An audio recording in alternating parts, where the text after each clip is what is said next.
start, we were able to just stay within the everything else number. Shifted a couple things around. Um, Highlighted just a little bit, went up on maintenance contract. We're looking at potentially a new copier if you approve that. But the one line I really wanted to highlight was just the change in local education. We went from 500 to 1,000. Main reason there is we want to involve some of our 1,000 or 1,500? or 1,500, excuse me, yeah, up by 1,000 from 500 to 1,500. Just want to give opportunities to the staff to take advantage of local education opportunities for our internal auditors, for Deneen, and others that have the accounting background. Through GFOA, there's some very reasonable courses and opportunities, and so we just want to take advantage of some of that stuff. If you don't have any other questions on that part of it, let's just go to the additional budget requests. First of all, the copier that we've had in the clerk auditor's office, correct me if I'm wrong, Deneen, but I think it's been there longer than myself. And, or was it one of our hand-me trickle down? Yeah, so it's kind of worked its way, and now the repairman's been out multiple times this year. And Is this the one outside of Deneen's office? uh-huh. So what we'd like to do, and we haven't gotten complete quotes on that just because been a lot of other things going on, but we're looking for a high-speed black and white copier with color scanning capabilities, just with a single tray. And the 9,000 is probably on the high side considering where they're at, but I'm more than happy to just have that put in restricted and then whatever the actual cost is there. We also, as you know, we've done some moving things around, and we have now our internal audit team sequestered and up in the areas where BOE used to be.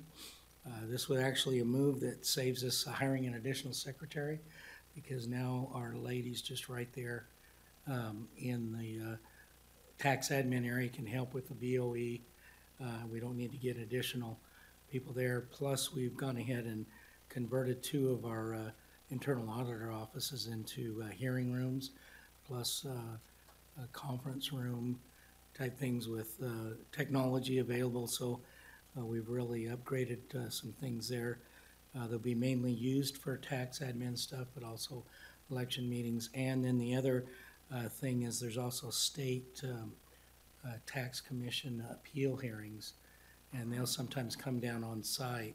There really hasn't been a good location. So anyway, long and short of that is, with all our switching around and doing some of those things, we do have the office right next to me that used to be the old purchasing office where Julie Rollins was.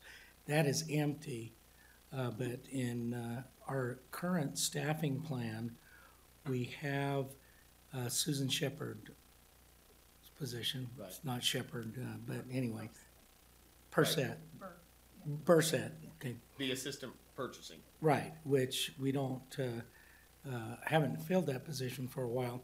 There's enough money there that our plan is to go ahead and hire a financial analyst type support position for Deneen. She actually is one that we'd already approved that in previous budget, and then we gave that money over to Robert when he first came on so that Susan could be hired. So with the funds that we have there, we want to give that to Deneen.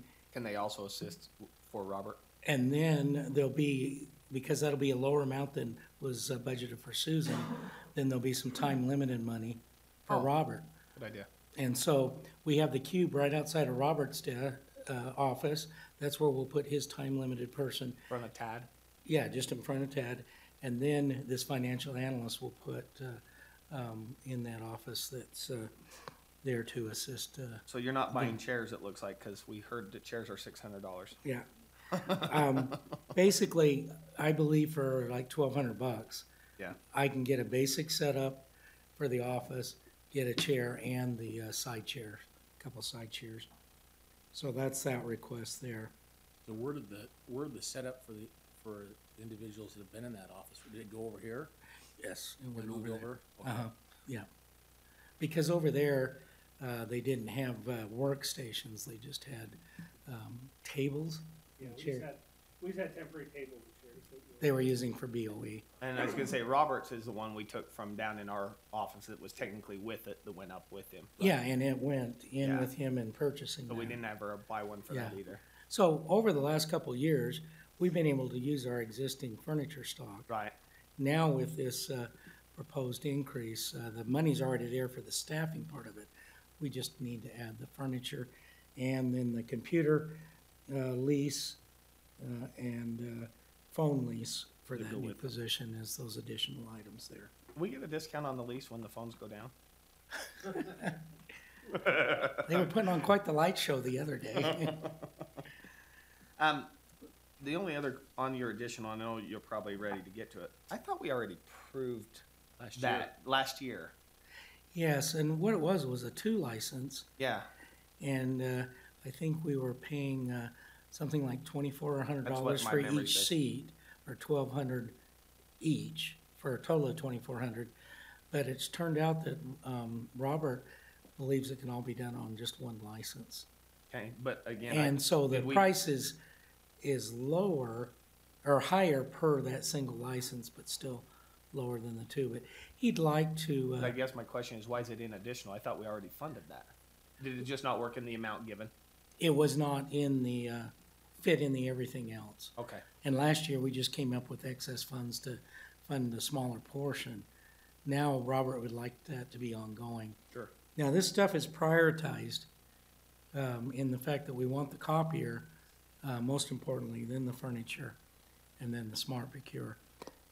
I personally, Robert is off at meetings today, and I didn't get a chance to follow up with him or invite him here, but I'm still want to investigate more on just how useful this product is. That's the only question Because we had. it was, last year, it was to save us money in the end. By going through this and using this program, we can look around a little bigger net and find out if we're actually gonna save money with it.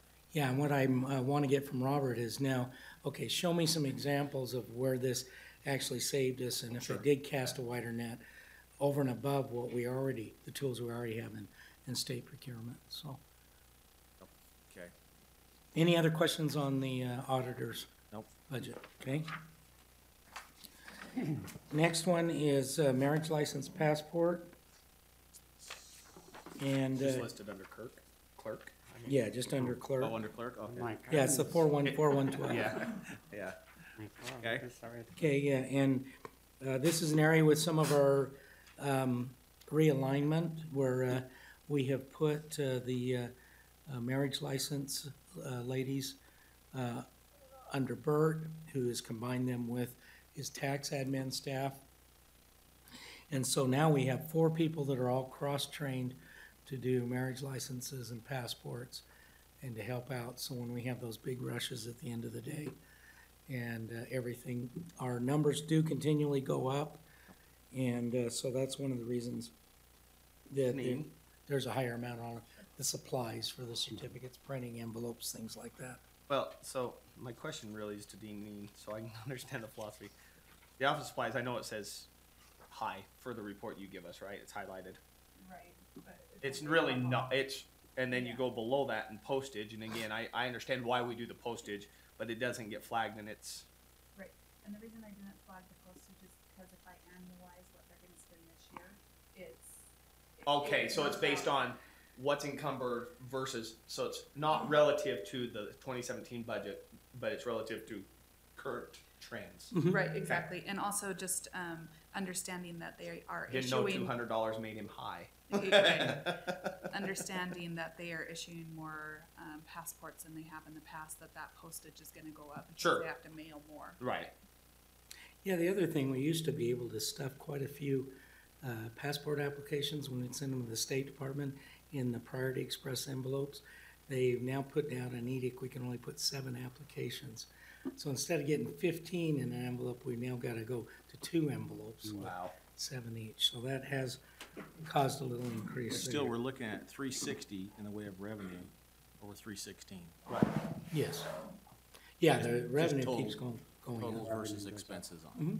But it's Yep. helping to support the post office. So the Yeah. additional expense for the Right. marriage license, they each have their own like little laser printer at their desk. Is that what that is? Yeah. Okay.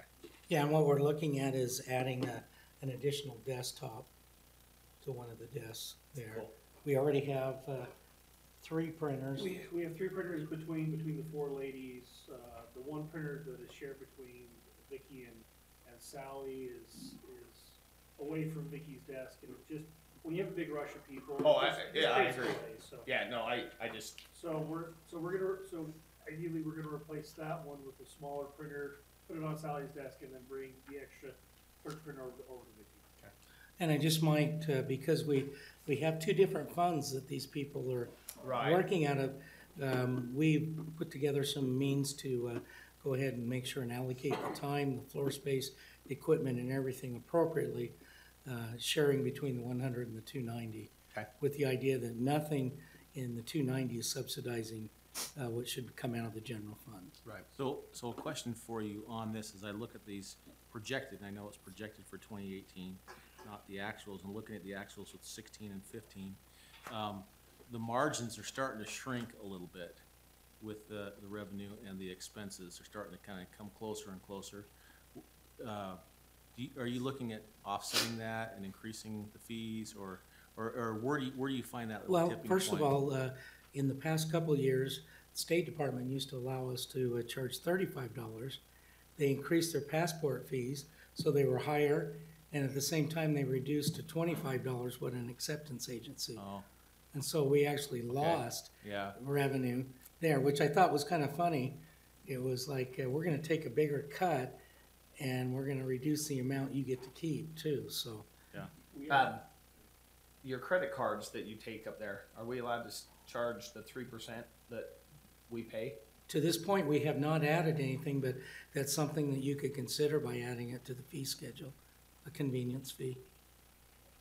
But we haven't done anything, I don't know what. I would like to point out, Scott and I met with the Utah Interactive for the online marriage license application, that I don't know if we're rolling that out this year, but it's gonna be rolling out. One thing we are gonna do as part of that is we probably will have to raise the marriage license fee between $5 to $10 per license as part of that cost offset. So that would not just be an online only cost, that would then roll over to any marriage license that are Okay, issued by. so let me ask you a question on marriage license, because this just came up. I have a buddy who his kid and his fiance are both down at Southern Utah. Their families all live here. They're going to get married here in Utah County, but they bought their marriage license there because the state allows them that 30 days. If we're the ones that process it and they file it here, does any of that fee come, or in essence we've Well, done that for free? What happens is those licenses are always processed by the issuing clerk. Okay, so they have to take it back down. So they have to take it back down. Okay, So they would send it back. The officiant essentially would send it back to okay. the office where it originates. What we're talking about here is a new online program Right. that would potentially, with Utah Interactive, that does a lot of other things, would potentially allow people to work through us, and it could be a potential revenue generator. At a minimum, it's gonna decrease our cost, because what it's gonna do is it means we're gonna be able to handle more with the same amount of staff. And it's also a revenue offset to passports, where passports fee has gone down, if the marriage license fee goes up.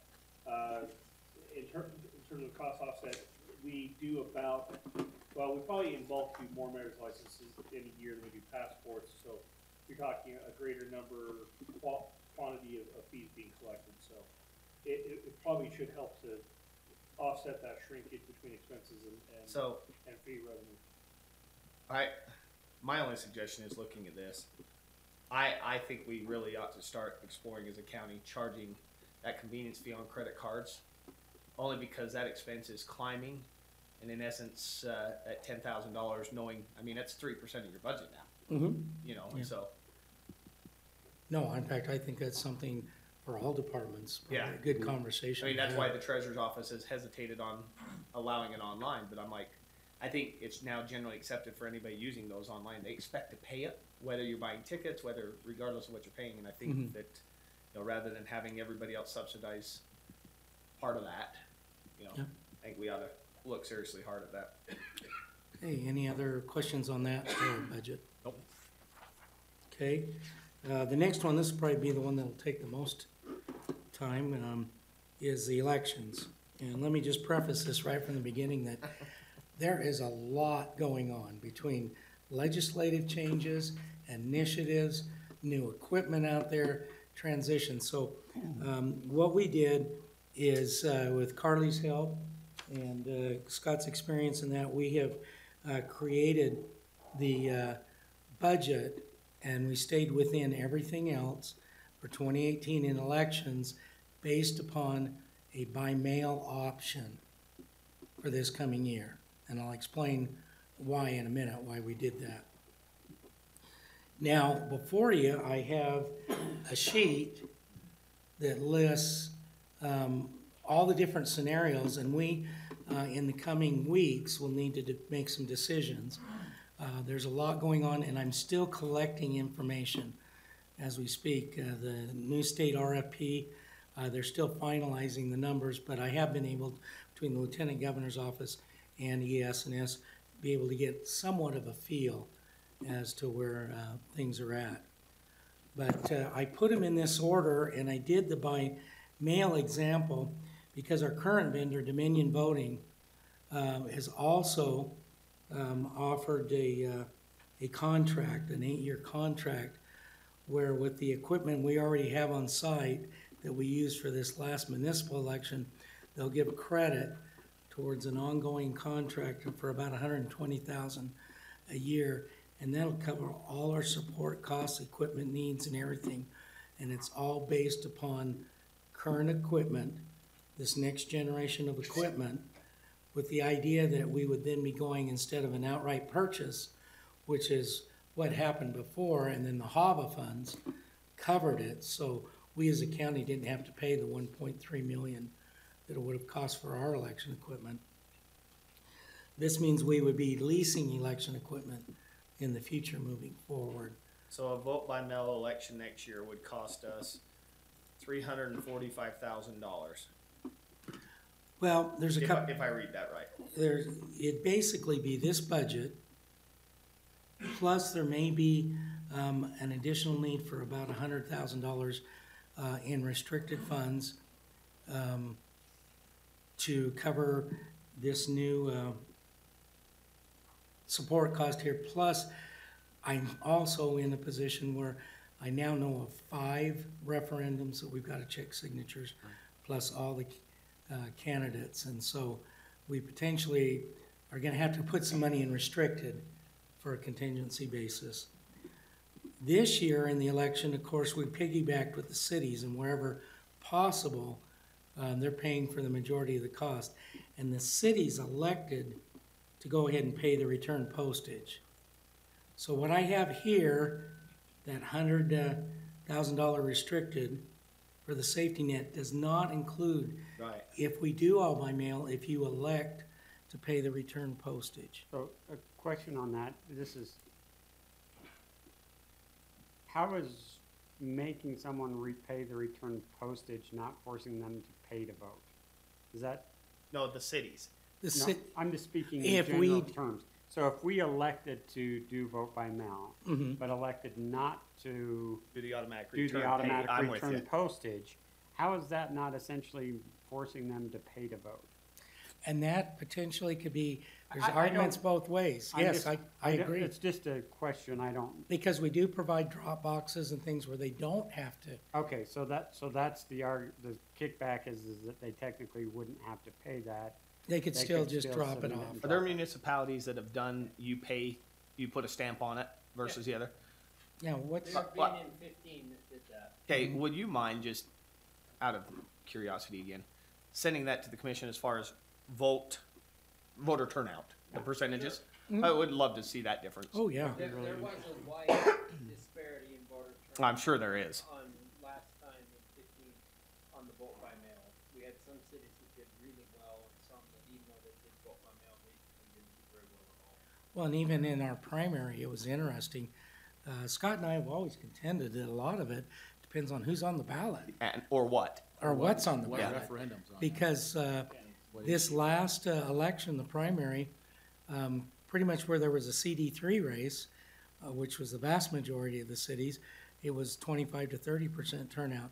The two cities that were in CD4 that also had a by-mail election, they were more around 20%. And so the race does drive Sure. what's on the ballot. Well, That's one I'm of here the to tell issues. you, in my lifetime, the most voter turnout I've ever seen was in Springville for a non-real election, but when we voted on our mascot for the school. And everybody in town, I think like 97% turnout, it was a crazy number. In fact, I remember that, that issue hit the press. Yes. even. So. And I am still a proud Red Devil, even though I don't live there. The other thing I may point out that, and I will keep getting better and better numbers and be able to give you a more comprehensive look at all this. But the first one's using our existing vendor. There are a couple other issues that have come up, and there's a big lobby, as two of you know, from the USAC meeting that you went to in the presentation, to go with the new state vendor. But I have been assured by the Lieutenant Governor's office that because we're using the existing vendor, we can communicate with Dominion, or Dominion can communicate with Vista and do different things. So we really have a lot of options. Now, this is gonna get real political. There's gonna be a lot of pressure. I've already gotten information You mean that pressure to force a vote by mail? forced to using the state's vendor. Well, then they should pay for it for a change.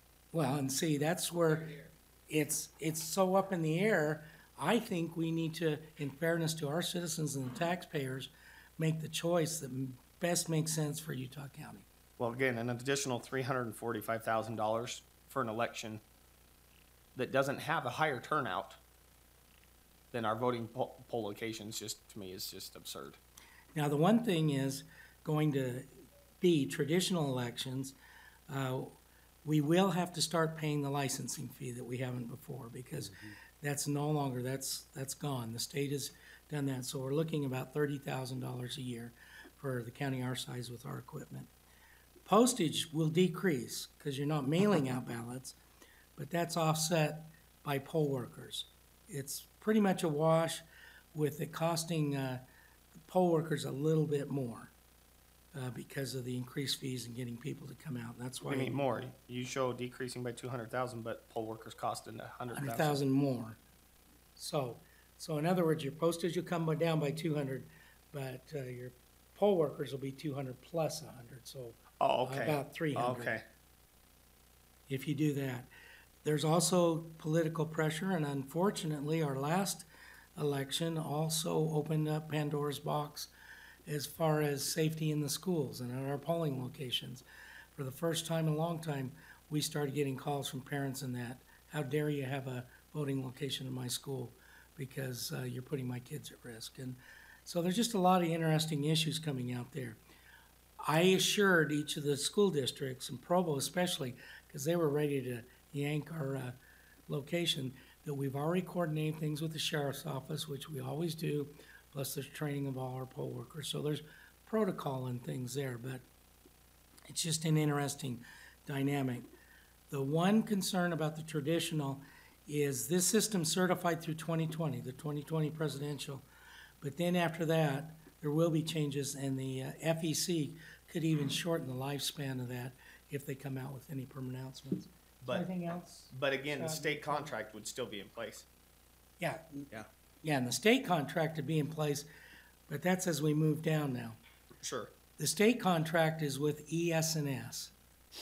If we do a by mail with ES&S, they are offering a 10-year contract, from what I've been able to get, that covers equipment, licensing, and that for $65,000 a Which year. is kind of funny, by the way. The state procurement rules don't allow for a contract more than 7 years, if I remember right. So. Yeah, this is kind of interesting. But I found that the models that they used actually put us at only about 70% of our equipment needs. And as I spoke with the vendor, they used a model for second-class counties, which is Washington, Weber, Davis, and us. But We're twice as, yeah, Weber and Davis combined. And so they admitted that the model they used to get this for a second-class county is less, and we haven't gotten the final figures, but we could end up be paying on an annual basis, really in reality, another $70,000 a year to meet our needs, plus the on-site support and things like that, which are in the Dominion but are not in ES&S. And so we're looking apples to apples comparison. You should really look at $120,000 a year for a Dominion vote by mail versus $135,000 a year for ES&S. Once again, I've got to get closer figures, but that's where it creates a problem. Then finally, under ES&S. Yeah, but again, still under the state, that extra $15,000 is still currently an additional $360,000 off of what we normally run an election for in traditional voting. Yep. And then finally, if you use ES&S and the state contract was bid out for both traditional and by mail equipment, ES&S, their focus and everything for what we need for traditional polling places with the new equipment and everything, really only called out about 10% of what we need equipment-wise, because the other counties are by mail in the second-class arena. And so it could be significantly higher to use ES&S's traditional polling places. So the real question is whether we stick with what we have, and because you were smart and had the foresight, and the commission budgeted for saving the traditional polling locations for a few years. So the real question, I guess, is why would we not stay with that until 2020 and then have to make the decision on which of those two options are going to be there for vote by mail? And that's really what it gets down to. I think option A or B, and I would like to be able to, before we finalize the budget, give you that additional information coupled with the Qualtrics survey. Okay, well, but So, as Provo Norm know, we know you are the election official. So what would you prefer? Like, what do you believe should be the course of action for this county? A or B? B makes the most sense when I put on my auditor's hat. A makes the most sense if now I'm under new rules, guidelines, and everything, if I'm planning for the future. So I had conversations at that USAC with that gentleman, and, Mark Thomas, I think is who. yep, out in the hall on this right here. He fully anticipates that this is not gonna be a total jump in next year. He thinks that it's probably gonna be maybe 50% of the counties that actually do it, in the sense that he thinks that also on the vote by mail. Because of some of the nuances that are going on with it, he doesn't even know if Salt Lake County is gonna go for it. I mean, that's what he told me. Uh-huh. And so I asked him, kind of, what he thought, and I told him where we're at, and that we already have the equipment and everything, and it made sense to probably hold off on this and go through the traditional route for us this next time. Let others test it and run it and do it before we actually start jumping in. That was kind of the conclusion that I got with him. And I said, is it gonna hurt us or harm us if we do that? Is the state gonna be frowning on us, or are they gonna, try to leverage it some way to? And he said, no, not at all. Well- There is no downside or backside that's gonna slap us if we were to do. But for kind the of the route fact, that we're thinking unless the about. governor's up on the ballot, because then they're out there slamming Utah County for having the foresight, and they're putting all the political pressure when we made a financially and sound decision years ago. I didn't make it. I wasn't here for it, but it was a very good decision. And Yeah. therein lies, when you say the state, that's the problem is. The other thing that ES&S did is I calculated all this based upon the non-discounted price. There is an additional discount, but only if all 29 counties in the state adopt. And they know they're not gonna get that. No, And so I don't even think we talk about the discount, but it's interesting because I'm already getting lots of emails circulating going, okay, we gotta stick together in this, which, my peers can do what they wanna do. We need to do what's best for our county.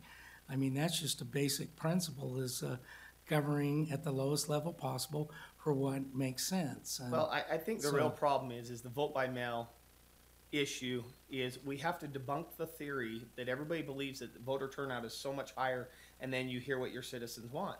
And the reality is that's just not been the case. You know, yes, you can see spikes in it, but again, for the same reason, in Utah County, we had a spike when Mitt Romney was on the ballot. Well, we can all state why. You know, whether that was vote by mail or we were going to have the same turnout, because again, the ballot is issue driven or person driven Yep. or whatever, not the ease or convenience for voting. Because you run an early voting system that disappears with vote by mail. You know, and again, people don't always check their mailbox, as we know, because we have BOE every month or whatever, right? So therein lies the problem for me. Is it's like, you know, you get this traditional method, and it's like, well, when are we going to allow vote by email to save on postage? And how do you still certify it? Because the other problem is that I have had residents call me and say, yeah, not realizing our position, that they have filled out the ballots for every member of their family that when it comes. Well, that's voter fraud. So that's part of my problem is there's not enough safety net in here also to protect the integrity of the ballot that does with a traditional polling location. I think people are overlooking some of those key issues, and that's my problem. Is it's, you know, you can't. Well, what I'd like to do, because there are lots of issues here and lots of stuff moving, is I'd like to, over the course of the next couple of weeks, give you additional insight so we can make a final decision. You know what I'd like to see you guys push from your association with the state? How about they reimburse, if they're going to have a state contract with vote by mail, reimburse us for all returned ballots. That way the taxpayers in Utah County don't have to subsidize. And again, because not at any fault of your own, but people don't always change their voter registration. And No. we know how much money is wasted because we have stacks and stacks of ballots of that occurring. And therein lies my problem. Here we are at budget season, and we nitpick and we tell people, why are you up $2,000? Why are you here? Well, we have an election and we get $25,000 in a day returned in invalid ballots that weren't sent to the right person. So unless you have another approacher, that I'm going to focus on A and B, just getting all the numbers for you with the idea that it seems to be your preference is B, and Right now it is for me. we'll just kind of move forward that way. So this budget right here, did I understand you correctly? You built this budget based off of A, Off of A, so it could change. Change. yeah, And but, when would we? oh, when do we just have in to the make next that? couple of weeks. Okay. Yeah. If anything, it's just a matter of nailing down that exact licensing fee and then the offset on poll workers. I was gonna say, so you'll transfer out of the 2410 and put them into a different. Yeah, doing that. Now, over and above that, one of the things that's been really impressed upon my mind through the experience in that is that there's some things that we need to look at. So if you want to go to the additional budget requests, this is what I think is really important. I've been running comparisons and things like that. Elections are getting more complex, whether they're traditional or they're by mail. And also with the number of legislative laws that are being passed, the requirements that are being put in place, what we've got is we've got a model where we, instead of being able to do a lot of stuff spread out, we've all of a sudden turned it up so our staffing needs are like this in such a small period of time. Well, traditionally, we have had the idea that we would utilize temps. So unlike some jurisdictions, Salt Lake County, for example, has 17 full-time staff members. I still think that we can move forward on our model of having good, solid leads that then manage teams of temps. So we can ramp up, take care of stuff, and then we don't have people just sitting on the payroll the rest of the year, twiddling their thumbs. So first of all, as far as the budget request, the number one priority is the Qualtrics. It's been set up as a prepaid, is that correct, Anine? Is that the right term? And so we just need to put in the budget. It's already paid for, but now we need to put in this year's allocation of that Qualtrics contract, and that's the 7,000. So that's an add that's over and above the everything else. So you've already done some work with them? Oh, no, Yeah. well, yeah, you have, haven't you? And then Do we're they getting ready afterwards? to put a survey out there. But what we did is we contracted for a total of $21,000 over the So, 3-year period. so this is gonna be a weird question, but going back to my drone analogy, we've looked at the health department using Qualtrics, the commission using Qualtrics. They want us to do a countywide one. I know, and that's the question, are we finally at the time where Well, maybe we we look probably at a are. retainer where we put them on budget for 35,000 countywide and pull resources and maybe restrict an additional, because That's where we gotta. I think we need to have that broader conversation. And what I would amongst us. suggest, because we are actually, our initial survey will be around 95,000 people. We have that many email addresses of registered voters.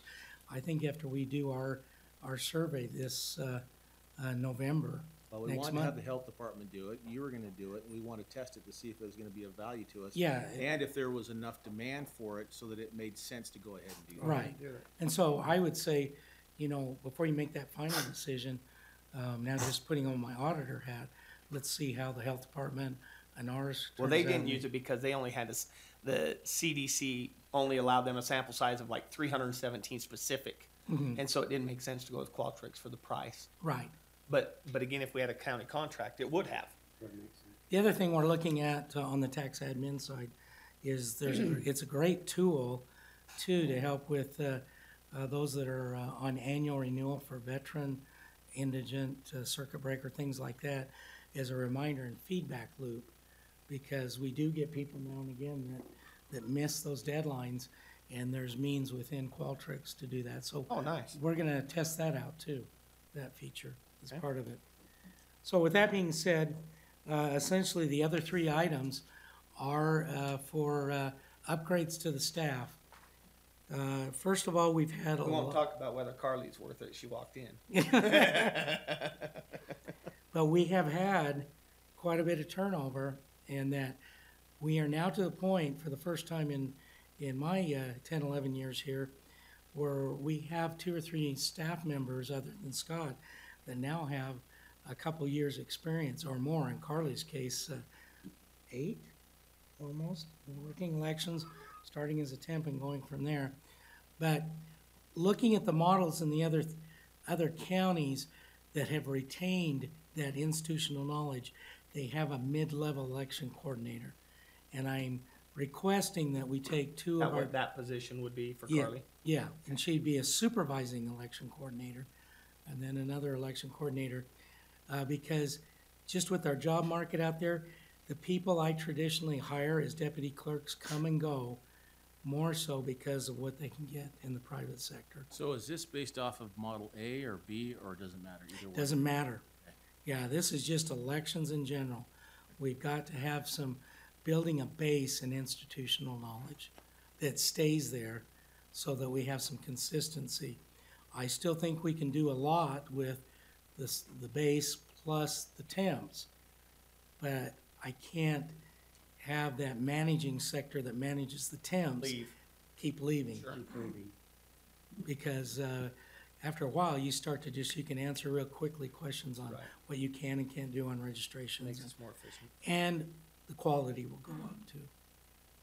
I found this election that even with Scott and I working full-time, multiple hours, that there's just still so many little idiosyncrasies, especially when you're managing municipal elections, and you're interacting with 21 other entities too, all wanting different information, which is one of the things that will come up in the legislature this time, is a law potentially just turning all elections over to the county, and the city's not administering them, so that's one thing there. Then that takes care of the 2, and then the third position is an action. Deneen, just real quick, on those 2 positions, the benefit portion, that percentage seems awfully high versus the salaries. It's because just the way our benefits work, and I took them straight. Now, I have to admit, these have not been verified by HR, just because of the timing and everything they got going on. But the percentage of benefits tends to be higher the lower the salary. Just because the way it works out. And I took their current percentage and just extrapolated that. Okay. I think to Commissioner Graves' point is that the base percentage would include health insurance, and they are gonna get more health insurance with Yeah. an upgrade, so like the only percentage. It's probably you're looking- overstated a couple $1,000s. Oh, yeah, yeah. You're probably looking, well, it'd be like 30%. Yeah, in fact, I think the actual percentage, based on what I was calculating the other day, is about 31.5 seems to be. So, anyway, I just wondered. Yeah, so once Because again, again, the we'll salaries fine-tune aren't the this number. crazy amount, but when you look at this amount, it's like, okay. And essentially, with the offset on the current staff, eliminating those positions, it's roughly a $20,000 increase and a $16,000 increase there, but we'll get the exact numbers. See, because for an increase, for example, on the next position you're about to talk to, the benefits are only $2,400 higher for much higher salary. Mhm. So that's why I say it's, not that it's wrong. I'm just- Right, and so that last ask is for an actual director of elections. And part of this goes to where we want to go moving forward, having that expertise. One of the other things I've recognized is that our other counties have pretty solid election staffs and kind of an expertise. There are a few out there. And so as we look at things, I think we need to supplement the staff and do that. So I'd like you to consider that position. Because You would house them in Scott's old office? Uh-huh. Okay. Yep. And so, again, using your analogy that we use temps to build up creation of this new position where I know everybody thinks elections have this one peak time, but they don't. They have a couple. What would they do on a daily basis in a non-November 8th or, you know what I mean? One is staying on top of all the new legislation Okay. that's coming out. Then planning out the year, because the planning, in fact, when we pulled the trigger on these elections this year, actually took place in February. Right. As we start interacting more with the cities, that person becomes the liaison with the cities. That person also can take on some of the role of the coordination, interacting as far as legislation. If you get the right person, they can actually help do the lobbying because of their background and doing things when it comes to elections. But there's a whole myriad of things.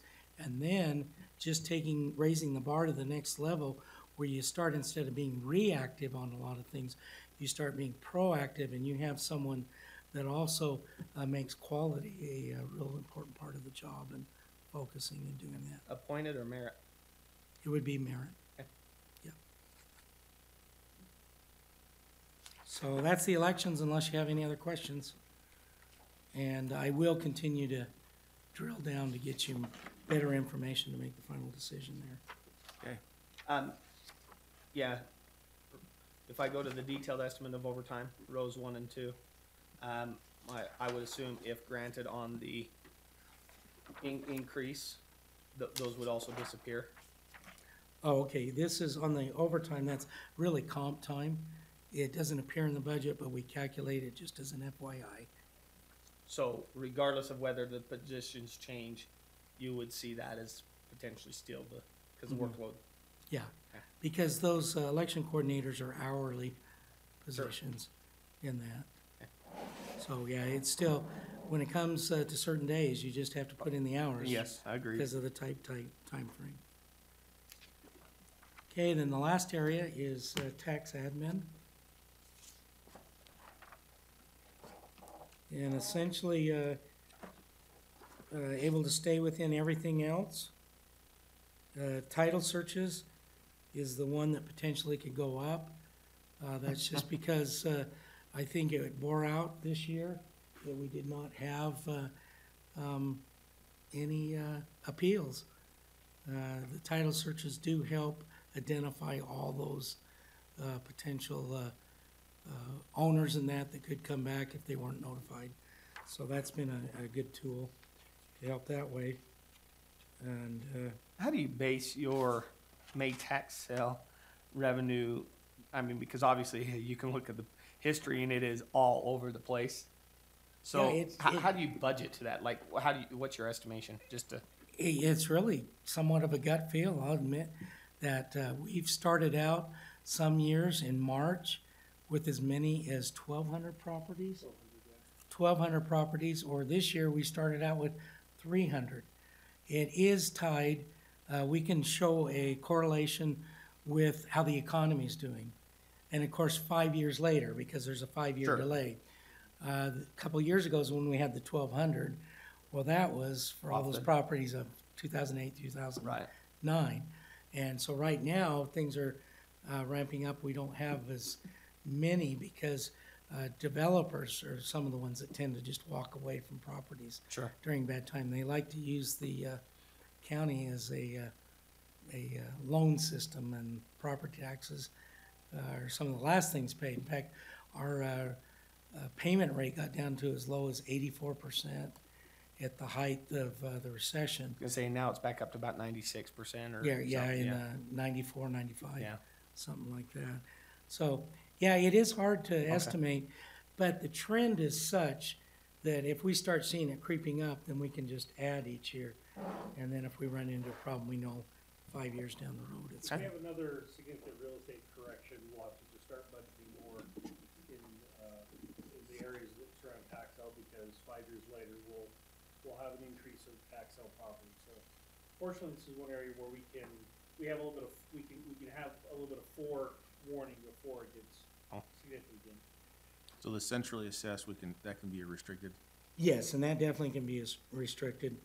The other two things are just the natural, when we send out the valuation notices, we're up to how many this last time, 170 something thousand? Something like that. We had a trend where the postage was going up. I made a couple of efficiency corrections that brought our postage down a little bit, but of course, the county's still growing, which means that a 10-acre parcel is becoming 40 parcels, and so that's increasing the number of parcels and postage. So I was able to get it to come down by changing how we did some folding and mail handling, and it's just gonna keep creeping up again. So that's just where our trend's going. And then the last thing I might point out on the centrally assessed, that now is the new thing that replaces the annual, what was those quarterly payments called? We get the quarterly payments from UAC, that the attorney that would represent all the counties. Right. Since the counties are not taking on that responsibility, that of course amount is no longer needed. We used to budget 25 to sometimes 40,000 for that. This amount will be restricted and will be simply to pay, and this is right now an estimate. It might be way over, it might be way understated. We don't know, since we're now doing this differently. But this is the amount that we pay over and above any staff time. For example, they have a large case in which the attorneys, either Salt Lake or Utah County, whoever has to do it, has to bring in special witnesses or expert testimony, Right. or pay for depositions. That's to cover those costs. Most of the time, because UAC wanted us to pay into that one fund that they had, but which we decided not to. Right. We're just gonna work with Salt Lake County, because a lot of it's, It's they have the lion's share of it, and we can be a support on that side. Our and assumption is that Salt Lake County will bill us for anything like that, and it'll be, again, I'm making some assumptions that on stuff that hasn't happened yet, so we're just basically putting aside the 10,000 in reserve. and then we'll see what happens.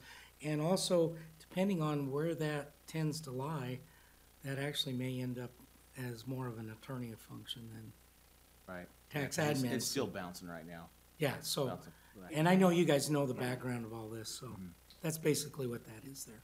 Because it's assessing and collecting, it's typically fallen under my budget, that I pay the bills, but it's supposed to be assessing and collecting money, because it is a function of organization.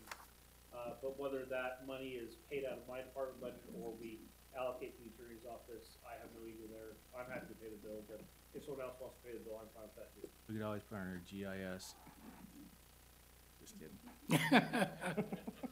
Why not? Well, that's all we had, Everybody's gotta have a catch-all. yeah. Okay, thank you. All right, thanks for letting us go over a bit. Yep. All right, you guys are up. Come on down, isn't that what they say? If your price is right, we'll take it. Your guys' Balanced. prices always seem to be pretty right. The Oops. budget's balanced? Budget balanced? Need to introduce myself, or how does this? No, this is not that type of. Not that formal? When I saw your schedule, it looked like you might need some refreshments along the line. But I see Always you're need well refreshments. stocked, but nevertheless, we brought you some apples, some beef jerky from our Farm Field Day activity last week that, As long as it's not over $50 worth, we're okay. yeah. Donated, yeah. So I'll just set these Okay, right here. thank you. Hi, I'm Daniel. The other thing I have here, and I'm gonna introduce Ton Bettis. He's our horticulture agent and will be the new county director starting last week. And these tomatoes were harvested today from a research project that he's funding. I'll let him take just a couple, 3 minutes to tell you about it. Okay. Just a really quick introduction. My name's Ton Bettis. I have been here in Utah County for about 5 years. Prior to this, I was up in Cache working for USU, and my responsibility is mostly commercial fruit and vegetable producers.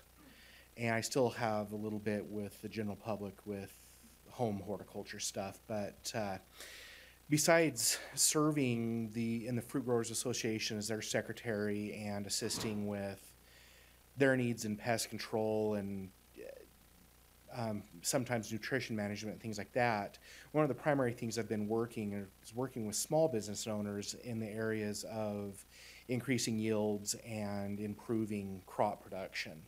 And it's into the season, so a month ago these would have been 50% bigger. But these are some of the tomatoes from I'm working with Jake Harward and Judd Harward over at Harward Farms. And I'm growing anywhere between 6 and 10 tomato varieties a year. If the tomato variety looks promising, I'll grow it a second year to get 2 years of data just to make sure I didn't have a fluke year. But this tomato right here is from a variety called Mountain Merit. It's one that is a tomato or an all-American selection. Not as common here as back east, but a few of these other celebrities, and there's another one called BHN 1021. And what I'm looking at more in this particular trial is how long the tomato will store once it's picked, how shippable it is, but also flavor. Because, if we get Florida tomatoes, they're usually cardboard textured, and what we're looking for is something that'll give a grower a few days, but has more flavor than what's generally available in a store. And so there's a million different directions I could go with tomato trialing, and I'm in a very specific area, but it's through needs assessment, what are growers requested. And it's not a quick process, but we are starting to see some of these varieties I've been looking at work their way into more commercial production. So that's what these are from, but I'm transitioning into Dean's position.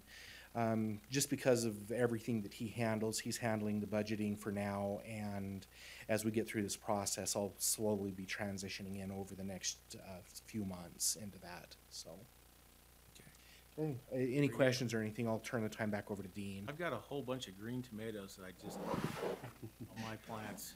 Pick I was them. hoping that it was gonna stay warmer a little longer, but. Well, if it stays in the 60s, it's kind of marginal leaving them on the plant, but if it looks like we're going to get a really hard frost, I would pull them off, put them in boxes, and put a layer of newspaper in between each one. Let them ripen that way. Let them ripen that way. But if you store them in a cellar at about 55 degrees, they'll hold for weeks. And you can just pull them out as you need them and put them in a kitchen window. And over a period of 4 or 5 days, they'll turn red and you can use them. Yeah, I've tried that. Tried some of those. It's a little bit of a pain in the neck, but I've got some good sized ones sitting there. Yeah, It's just- it's disheartening to have those go down with frost. Luckily, we did most of our picking already and bottling, so Yeah. I just hate seeing them sit there. It's like all that work. Yeah, and it is. That's one Why I thing. just buy them from Jake Harvard. Yeah, Well, there's I- something about getting your hands in the dirt. It It's is, and it's fun. And, you know, I honestly was pretty happy doing my job before the university made this decision. But that's one thing that I get paid to do something I enjoy, which I'm grateful for. And, you know, it's been fun doing these. I've been working with some people within the county. Daniel, who just left, I turned over a variety called Hanson or You DX take that stuff with 5212. him? What? Just making sure you didn't take that with. Yeah, he canned a bunch of them because the DX is a little bit smaller tomato, but it has higher pectin content, and it's supposed to be a better canner. And so since I've seen Daniel know he cans, Daniel looked at those for me and said, yes, these are a better variety for canning. But So- those tomatoes, after they've hit that first frost, they don't taste as sweet. No, They, no. they have a little bitter taste to them. They do. They do. And so if you were going to pull them off, and they say we're going from the 60s down to hard frost, it would be better to get those off in the 60s than even when they've been consistently exposed to 45 or 50-degree weather. Their skin gets tougher too, it seems Yeah, like. it does. Okay. Right, thank you. Yeah. Welcome. Well, now the garden talk portion of our program is over. I guess I'm not having fajitas tonight. I didn't get my onion this year, Dean. Well, yeah, onions didn't turn out as well this year for me like they did All right. last year. Okay, our additional budget requests, number one is to, for $8,018 to, So, you normally have the most easiest budget. Yes. And I've always supported you. yes, I'm gonna make this statement because I hope the folks at Utah State are listening. I love the extension. You know I've been the biggest advocate for you. I do. I'm so offended that Utah State would not treat us as an equal partner and have conversations with us and have you guys come to budget. This absolutely offends me because when I fought, and I fought like crazy to get this STEM budget, we actually had the conversation on whether or not Utah State would ever do this to us. So how dare them? How dare them? And to me, we always said as a commission, if they ever pulled their portion of funding, we were pulling ours. We wanted to be a partner. That was what the commission talked about inside. So this is not against you because I love you and your staff. You know that. The work you guys do for this county is tremendous. But I'm talking specifically to the partner, the funding partner on this, not the work your staff does. Okay, Because this is the problem the county has when we do grant-funded positions or partnership positions. When they pull their funding, everybody still wants us to keep them. well, but the university isn't pulling any funding. Yeah. Complete county contribution for STEM assistant professor. So why would we continue to grow that when we haven't done anything? So in other words, we haven't even fully had a STEM person year-round. And what we said was we want to see, we knew we were the first ones. Yes. And we said before we ever expanded that, one, we needed to see the results, and two, we want to see what they produced before we ever continued. And the partner doesn't ever come and talk, and all of a sudden they keep adding and adding. Well, guess what? They're not in every other county. In fact, from my understanding, there's only 2 others in the state. What STEM responsibilities? Right, yes. Okay. Background on this, we had a change in personnel. The new person we hired is more qualified than what we've had in the past. And it took we basically had a bargain in the initial person, which is why we could go with the 56,000 instead of the 61. This individual, and I'll pass you out his background after we're done, just so you have it, was well qualified enough that it took more money to hire him. The university is still paying 10% of what is required for this individual. In my judgment, he is well worth the money. He will make the program the best it can be. And so But we we're are, increasing without ever seeing anything. well, procedurally, I can't I know, defend. but I know Oh, what okay, okay, and you you and I haven't seen both know the results. fight that you went Yes, through because yes. you fought with the commission Yes. to get this position before Commissioner Lee Yes. and I even joined. Yes, And so we know the fight, and that's my problem is this has been such a process that we haven't seen anything as results from the as program. results. Okay, And yet the county has fully been contributing yes, our 90%. yes. That's That's my problem is, and the partner comes down, makes decisions, moves things around, but that's not a partnership. Trust me. Ask Provo City my thoughts on partnership. Yes. And that's my problem is I don't want to sound unsupportive because I've truly feel like I've supported you, and I think you know that because I've gone to bat, and not that I've had to, not to convince, because the commission's not been against you, but the work you guys do, and that's why the additional requests just, quite honestly, to me are so offensive that the school ought to pick them all up. They come down here and treat us and don't treat us as a partner. They come down and dictate. They're trying to move some of your staff and pull them back within this. They're not talking to us. They're trying to pull them back within the school or the school funding or whatever. And they've had those conversations. And so for me, it's like, okay, you guys pick it all up. Let you guys pick up your portion. And if it produces, then come back and talk to us again about the 90-10. Not sure if I'm fully I understand threw your. three different issues in you in the same Yes, argument. I and understand. I'm not sure I And I was able to delineate which was which. I will admit that. I'm just very unhappy. I kind of got that hint. And quite honestly, in the 3 years I've been here, I've never had your staff come to me disgruntled because they've appreciated the county, but they're worried and disgruntled right now. Not necessarily for any one reason. There's a lot of reasons. And I think that what the partner's doing and not having a conversation with us across the board, just showing up to a commissioner's office and saying, hey, we're going to do this and do this, that's not a partnership. And that's my problem. And then to spring it on you guys to come in here and give us a funding request, again, that's not a partnership. I want to see why. I want to see, and I'm quite honestly, for every other department, I make them show me results on why before I ever do it. Jeff Smith comes in here and says, I need this additional person, this additional person. I said, what does the county get for it, right? We make him prove it. But you want us to contribute additional without any proof that anything's actually worked when we've already increased it. This individual has already garnered a $20,000 grant from Thanksgiving Point. He's already That's co-written. because we gave Thanksgiving Point $2 million. They figured they had to return something. Well, I don't know. I can't comment to that. But he has already collaborated on a grant with Provo School District. I think he is well on his way to demonstrating the kinds of returns that you would expect from this position. So I'm suggesting. So again, who does that benefit? Benefits the youth of this county. I understand, but if the county's already contributed 90%, why can't Utah State pick up the extra portion right now? Because again, we've been contributing without production. For the last year, we didn't get what we thought we were going to get out of this position. But you didn't pay as much either.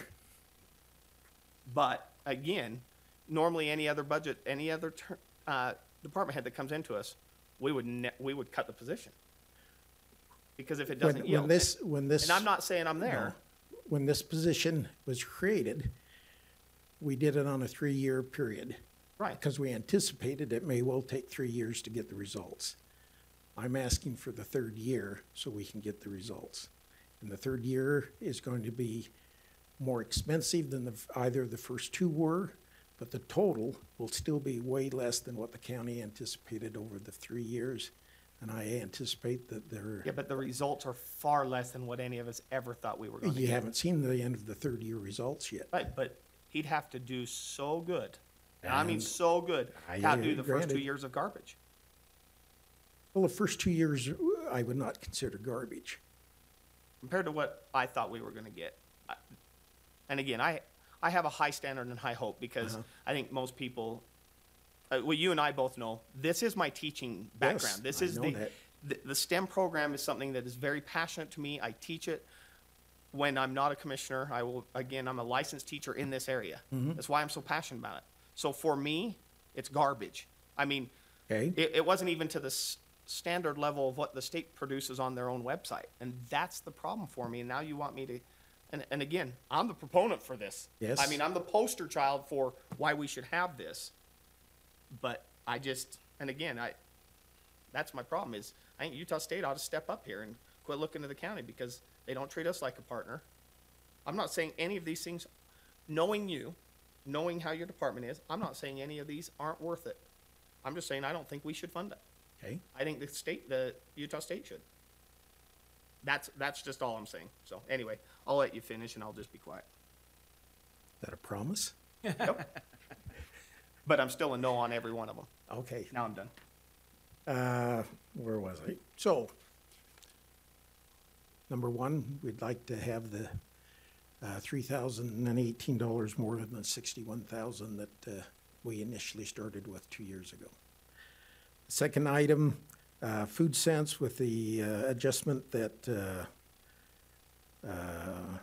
Deneen made on the initial budget. We're looking at $500 more for that.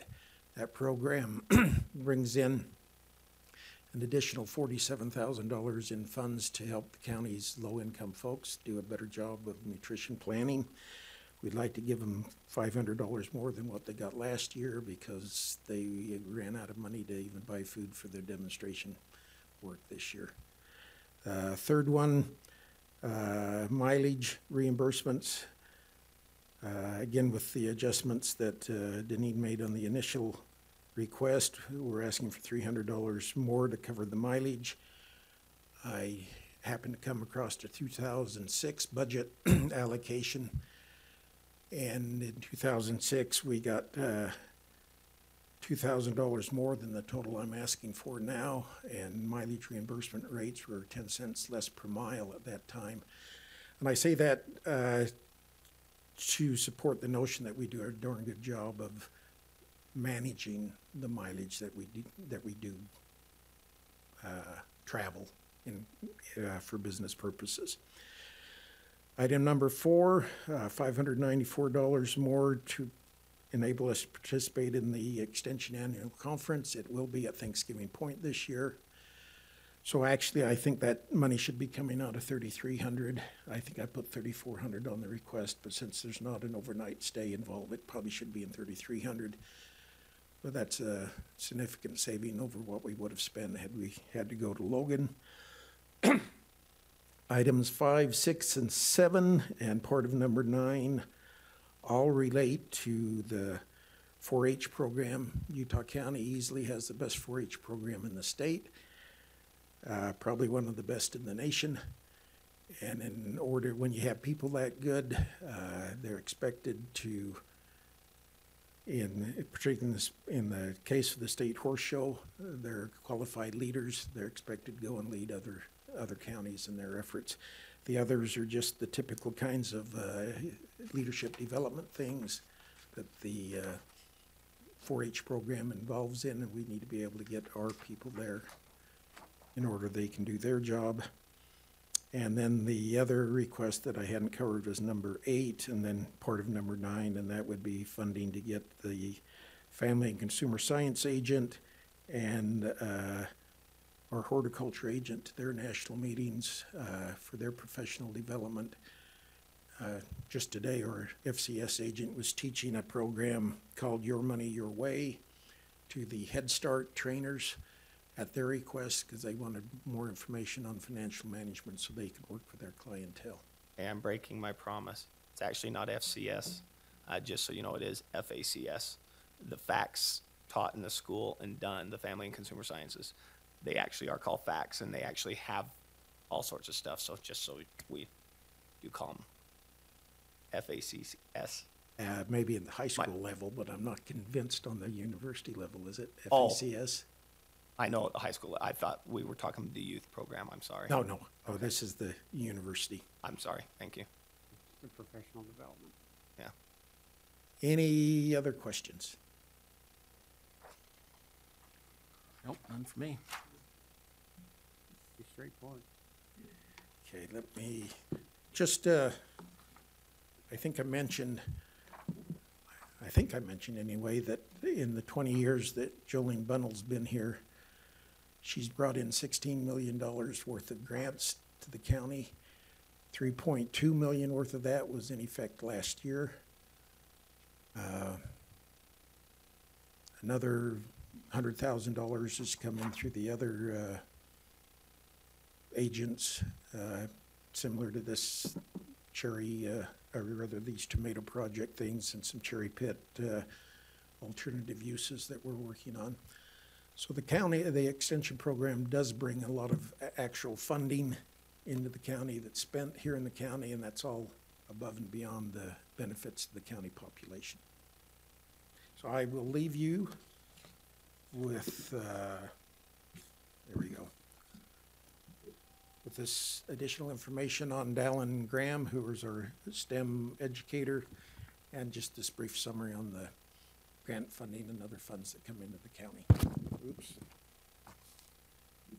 These are just direct dollars here, and there's no really in kind, or that's just direct dollars from cost recovery or grants or similar. Sure. And so, if you wanted, we could tease this out a lot more and volunteer hours and everything else like that. That's just the direct dollars. Okay, Ones of the tomatoes get some. Thank you. thank you. We won't be racing anybody. So. Don't really think tomatoes.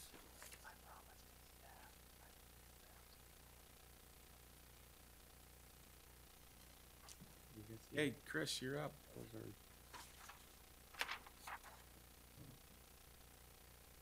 Wow, give us a whole bunch of these. Are these all the same? That looked all the same, but I was wondering if we just included extras for.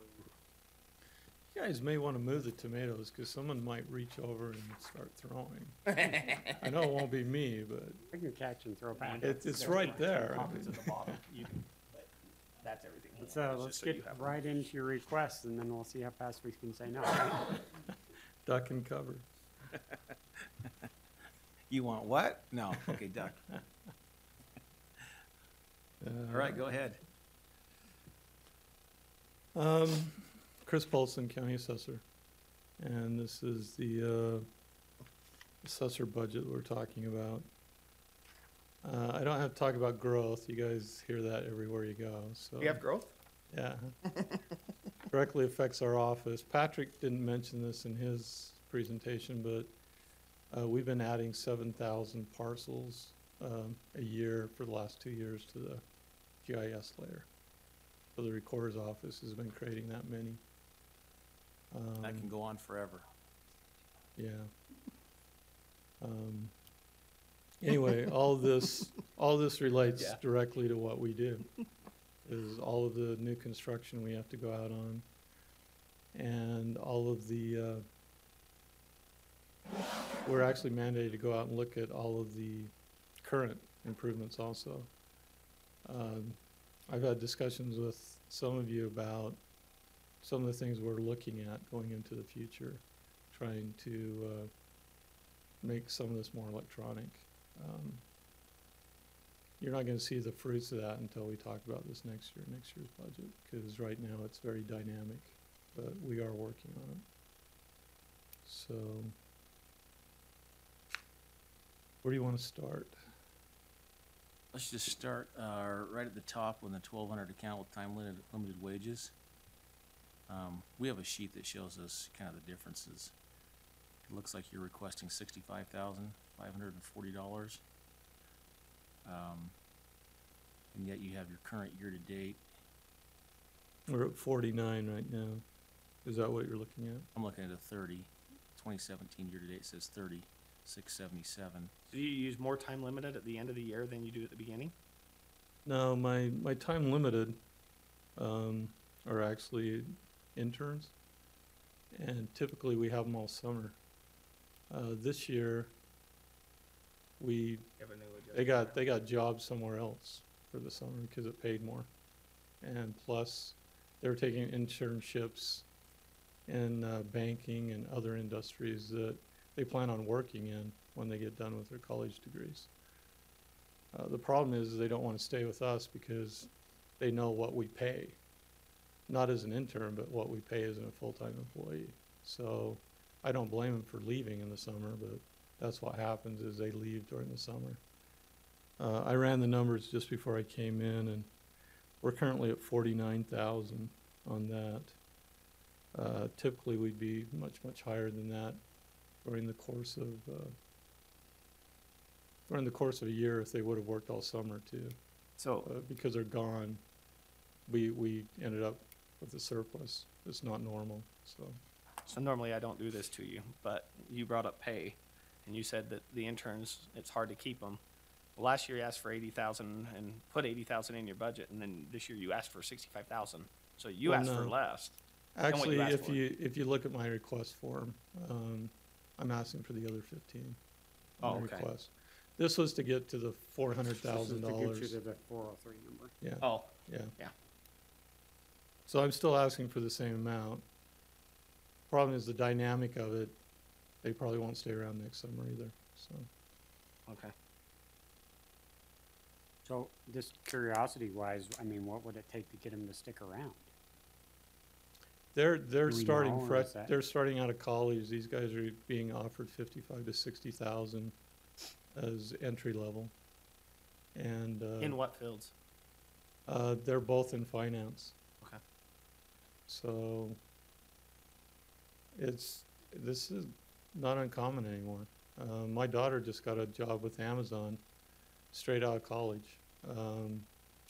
Her first year, they offered her 70,000 to come down to Phoenix and work for them.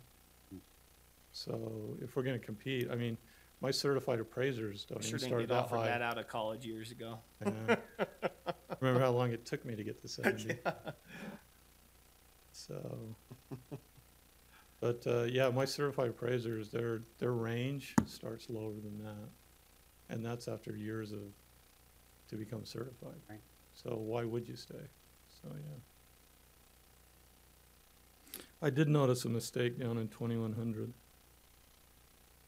There's a line 2 on 2100. That should be 1200, not 3200. In- And books and So, membership? Books so we and should membership? we can reduce that 2,500? Is that what you just Yeah, said? under books and subscriptions, line 2 has IAAO on it. And that should be 1,200. I don't know how I looking got at the it. 3. Well, mine's Oh, 2,000. you're on the other thing, Yeah, sorry. it should be 1,200. Reading It's still different more. pages. We wanted to sign some more people up for the IAAO Association, but, not that many, so.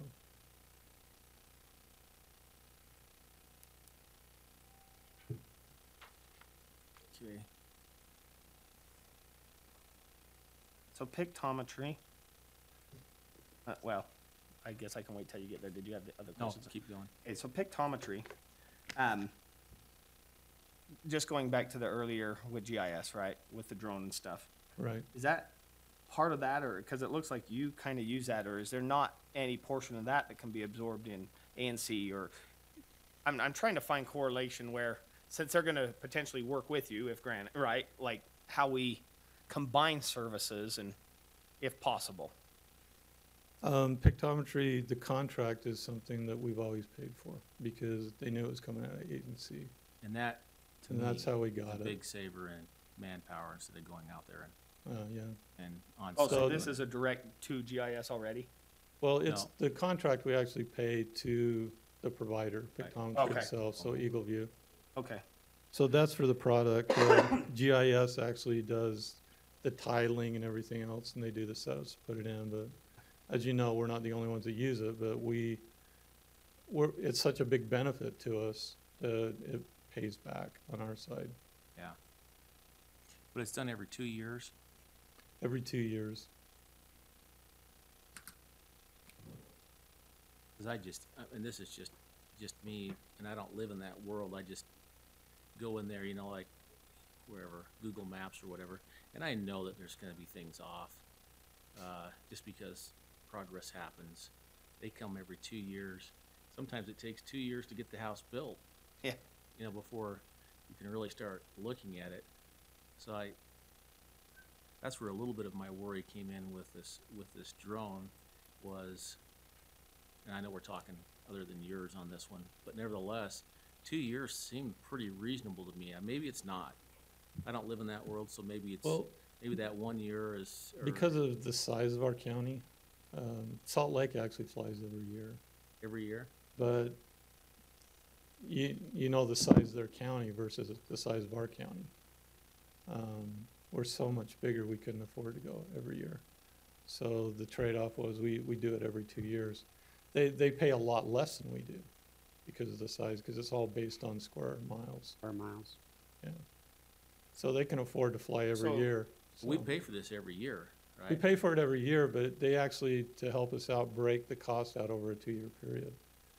So we get the receivables and then the balance is due 360 days So later. is our total balance in the odd years or the even years then? Are we No, halfway through now? In order to budget for it, they know how government works. If you budget high one year and then you don't need it the next year, you may not get it the third year. And so what they did is in their contracts, they actually set it up 50, 50, 50, 50, all the way through. Oh, I see, So okay. we're paying half every year. Pay half every And year. it just works out better for the budgets and they understand that, so. Do you feel it's sufficient every 2 years? It would be nice to fly some areas, every year, like With them Lehigh, or with drone? with them, Okay. yeah. Patrick can tell you more about the drone technology than I can. I know you can supplement it, but I don't know enough about it to talk to you about it. Quite honestly, I mean, we all know the size of drones. I mean, we're not talking apples and Oh, apples. Pretty impressive, I mean, yeah, what some of them can do.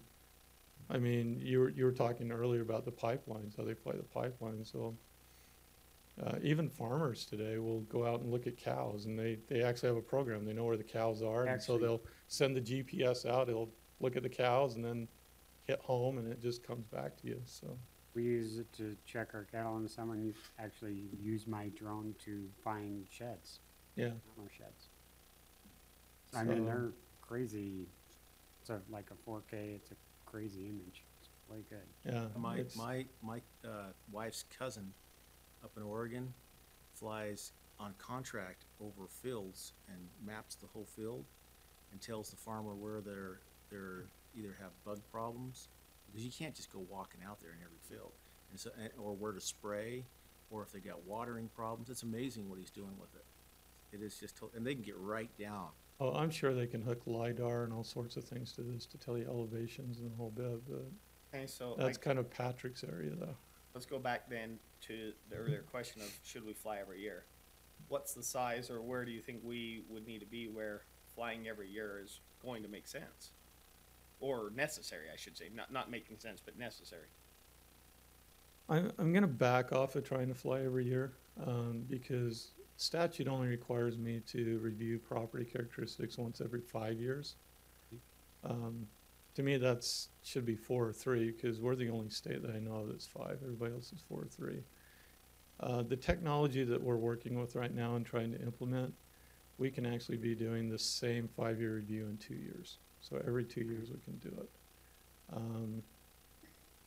And so, to me, the 2-year, I think we can get by with it. Okay. So, No minor equipment or computer stuff needed next year? yeah, there will be. And None that you put in there? I'll try to find money for it when it happens. So you've got some other personnel. Yeah, I listed the 2 Supervisor. positions we talked about earlier. And then Kim Jackson has been asking me to hire another person to go out and do the audits for the personal property, trying to get all that cleaned up. So that's what the one is. We had a position, a supervisor position that we terminated years ago. So the job description for that one exists. I think that's the 5th line down. I'd like to bring that back and have personal property back to its own division again, but exactly last time they did it, they brought in somebody from the outside. We may or may not do that this time. We may bring somebody up in.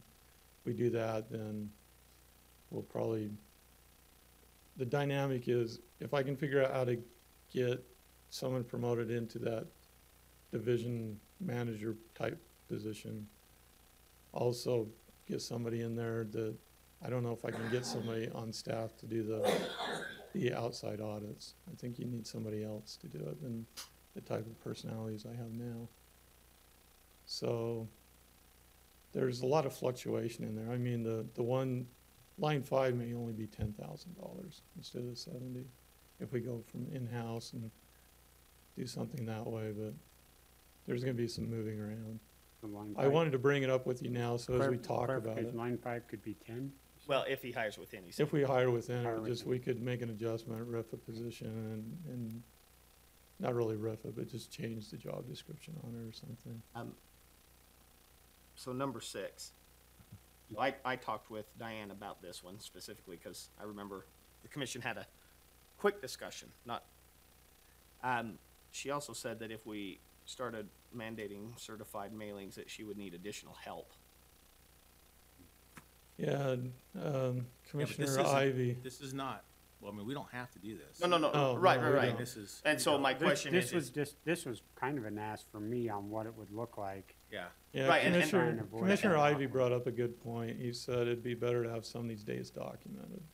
Yeah, that's, right, and that's why I say, when I went and talked with her about it, I wasn't disagreeing. My point was, is the person who's doing this said she would need additional help for mailing. So my question is to you, do you think that's necessary? Because I don't see that reflected with the additional request for certified mailing. We would have to absorb the additional help with some of the other mailings that we're doing. So we do personal property mailings and other things, So the question is there enough mailings that can be handled? Like if we bring in a temp to help do just mailings, 3 hours a week, or I don't know. Right, right. No, if she does need additional help, I'm not completely in agreement that she will need additional help. I think that it's Okay. possible to do it without it. But if we do, yeah, we can bring in a temp or something too. So I gotta ask you on a short-term basis, I mean, I would love to be able to say, you got certified mail on this, knowing that, we don't even have to send out that mailing at all. It's a courtesy mailing that's going on, and yet it's increasing costs. I would love to do that. Is it gonna cause problems in the future where the county grows or the Greenbelt grows or we have, because I know that she's only scratching the surface on some of these things too. It's not like she looks at every one of them. So this number could continue to grow and grow and grow if we start down that path with certified mail and it becomes an expected instead of just Yeah, courtesy it is a mailing. courtesy. It is a courtesy. Well, or are there? In essence, it's a courtesy to, no one really sees certified mail as a courtesy. When you get it, it's like, what's this, you know? But it helps on our side to say, you know, you're saying you didn't get the mail or you didn't receive the notification or all that. This would indicate that at least someone received it and who. As it Right. grows and grows, Greenbelt's not something that grows and I was gonna grows say decreases with- generally. with growth that we're seeing. It's actually I'm Greenbelt that's thinking more being about her. taken out. She could do more and more of these. She could. And yeah. that would grow and grow. And the only reason why I bring this up, because I know the clerk auditors, when they went out and did some courtesy mailing on an issue, when it came to selling off of property, it came back to haunt us. Because now that was pointed as a point of reference in which something happened, and it was just a courtesy mailing that went out. Talking about the one with Bert, I can't remember, it was appealed, and, Well, yeah, now Which you have one? a document. no, Yeah. it was Turley, I think. Oh, yeah. Well, so here's my other question. If we do this, is there potential offset or some savings so that we no longer send out a first mailing and then a second mailing? That the first mailing is sent certified with the documentation? Well, the That's it? the Yeah. cost of the certified is gonna be, what, 5 or 6 times what just a Right, and normal that's what I'm mailing saying. is. So you'd have to send out quite a bit to get to that point. But she does. She typically sends out 2, 3, or 4 sometimes before the actual hearing. And, yeah, I mean, Policy, there are they send it times. once, that's it. Yes. you know, there's a policy. I could see you that. send So it that on it helps her, certified so that she's mail. not tracking them down, and then she brings We're them, and it's done. like, If we go down this road, if you send out certified mail, you're not sending out the second, third, and fourth. Right, It's one and when done. we send out this notice, it's sent certified. They sign it. And we've been more than lenient. Oh, yeah, it does. Oh, yeah. I mean, And- year after year. Yeah. You know, it just And bounces so- and bounces. It's like, And sometimes we get hammered at the state when they appeal to the state. They're like, why did you let this go so long? right. Because statute says you've only got 30 days or 45. Right. So So we do extend ourselves beyond what we're supposed to in The this. certified mail. But if would we be- do certified mail, the reason for doing the certified mail is so you don't do the additional mailings. and So you- it would you be a do it- change. You do it once, right before, whenever she sends it out, Whenever she catches it. and it would be everybody, Well, or just everyone that is getting close to that date that has. she got their works, she application. works off of name changes and things like that. So as the reports come in, she would probably do it to everybody on that Everyone that report. comes into that, Now, the other thing she did bring up that can't be contemplated because you never know. If Commissioner Lee owns a piece of land, but it's in a trust and there's 15 people under it, you are sending 15 pieces of certified mail to every person on it. And so, potentially, right? Every person listed under the Greenbelt application. I think we only have one mailing address tied to it though. Okay, So they would end up circulating the document for the signatures, but I don't think we send it out. okay. Because if we sent out 15 different documents, we'd have 15 different recordings. And I think they just sign the one document, so we have the one recording, So it just goes to one address. yeah. It's something I wanted to bring up here and talk about, so, And yeah. I appreciate you doing that, because again, that's just, I recognize it's a There's pros and courtesy. cons to it. It's just one of those things to try and weigh if, because that's, for me, so far, that's been one of my most awkward positions. Yeah, Where did you've you? got someone saying, I didn't get a piece of mail, and, And the way They the should code, have. and they should, and the way the code's written, you know, we don't even have to send them one, really. right. And that, Yeah. Which is the hard part, though, to sit there and tell them. yeah, it is. No one wants to hear that, yeah. right. But A everyone, piece of code they've never read. but everyone gets the mail when it says, we're rolling your taxes back. When there's a dollar figure tied to it, yeah, Everyone gets that one. yeah. And Diane will amazing. tell you, people will ignore her until they get that, So, yeah. skipping to number 9, are you buying 2 chairs, 3 chairs? I mean, I've seen chair prices all over the place today, so. I know. How many is that for your Oh, whole we- office? Yeah, we, I mean, they're in rough shape. I'm not gonna lie. I've given my chair away, yeah. So I've got an old chair too. However, I'm not replacing mine, I like mine. We bought Bluefin, I don't know how long ago, it's been a long time ago. So they're probably 7 or 8 years now. So, and they're getting, yeah. upstairs. I and didn't understand downstairs. when they told me they had a lifetime warranty, what that means. I thought it was a lifetime warranty. Apparently that's not true. So, Have you seen Tommy Boy and the Guarantee? You might want to rewatch that scene in the Guarantee Fairy. yeah, yeah. How many chairs is that? I think we're looking at least 30, so. How many? 30. I have 45 staff members, so I don't think we'll replace everybody's, but Is that going through Public Works, or are you also looking like Staples, Office Max? well, I'll tell you, I tried to buy from Staples one time and I got retribution from not, just letting me know that's not the way we work around here from I Public disagree. Works. I think the taxpayers expect us to continue So- the model of buying a very good quality for the best price we can get. And I've had that discussion with Public Works myself, and as long as you And maybe inventory that's them, changed. I haven't done this for 7 years. as long as you inventory them, which is what Public Works Right. role is, to Which me, I is- think we get the best is quality mandatory. chair for the best price.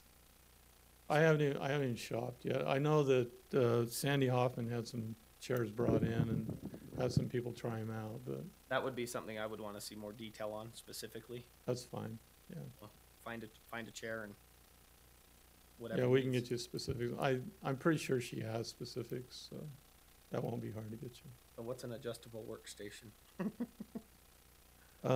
You've seen the stations where you can be sitting down, then you can raise it out, the Veridesks, and there's several brands out there now, but Veridesk seems to be the first. We have people sitting at desks all day long, and we're always doing these health-oriented projects, but I think the best thing for my people is just to stand up. And so during the course of the day, it would allow you to raise the desk up, work at it at an elevated level, and then when you're ready to sit back down, you can lower it back down. But we have people, I know. yeah, we have people that spend all day looking at a computer too, so. Are you sure that's the price? Because I'm pretty sure HR, when they bought two, they spent a lot more than that, Deneen. Yeah, Was it 700? so have you I, price I checked that? did, I did just a quick review on the web, and 450 was the average.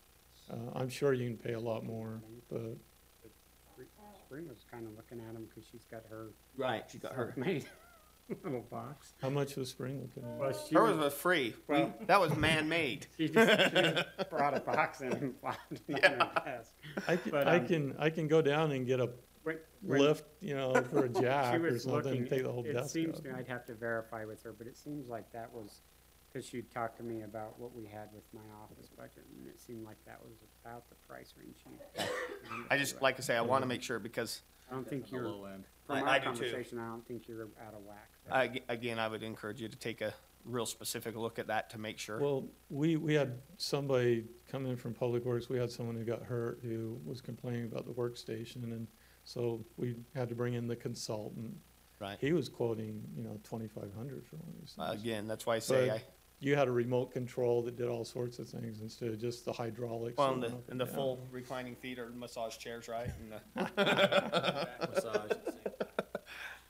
heats and cools, depending I on. laugh about that, but I thought one day if I could create a video game of valuing property with the game console and all that, I'd have all sorts of people working for me. I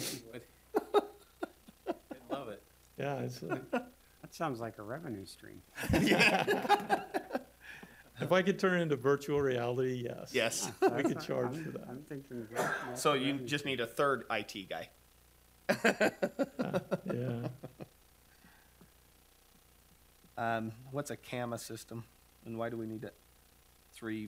Is that, so 35, 150 doesn't tell me, That's not, a CAMA system is the new computer system we're bringing in. What those are monitors. okay, 35, So 3 we or need- 150. We need a higher resolution monitor for what we're doing than what we have right now. Is that one monitor? No, that's, the 30 down there is 30 monitors. 35. Well, it says 35 and then 3 and 3, 150. because each one of them have 3 monitors at their station. Okay, so it's 35 stations Stations. at 3 monitors monitors for per a total of station. 150. I'm with you. Okay, Yeah. $100 roughly a I monitor. will say I was at Costco and I seen a $300 monitor that was about this wide, and I'm like, I'm salivating, my wife is dragging me away, so. Well, I'm here to tell you thank you for asking, because we have had a department person that went and bought a $450 monitor at one time without anybody's approval. So, Well, Clarissa in my office, those are actually her monitors. She knew I wouldn't buy them for her, so she went out and bought them herself. she has these kind? They're not, they're actually a little bigger than what these will be. So, Are these ranked in order? So if we just feel the need to have to cut one, is that? yeah, it's not really an order, it's just a wish list. Do you have a preference in order? That- Yeah, For to- me, that would be helpful if you had a Yeah. ranking to me. So, There's one thing that's not on there.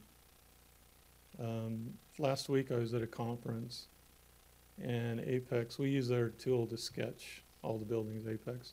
Apex has something called sketch verification, where they will actually, and I haven't talked to Patrick about this, I just remembered. Patrick's department actually creates building layers within the GIS system. I haven't seen enough about this to know if they're lying to me or not.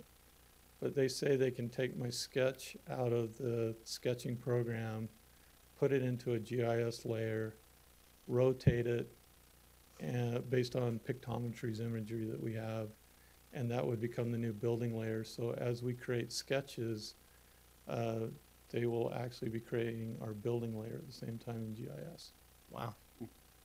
I'm still looking into that. He gave me a rough quote of $120,000 to do upfront, and then it's How much ongoing? smaller after that. I told him at that price, we couldn't do the whole county in 1 year. We'd probably have to cut it in half and then probably do about 40,000 a year with them on a 3-year cycle.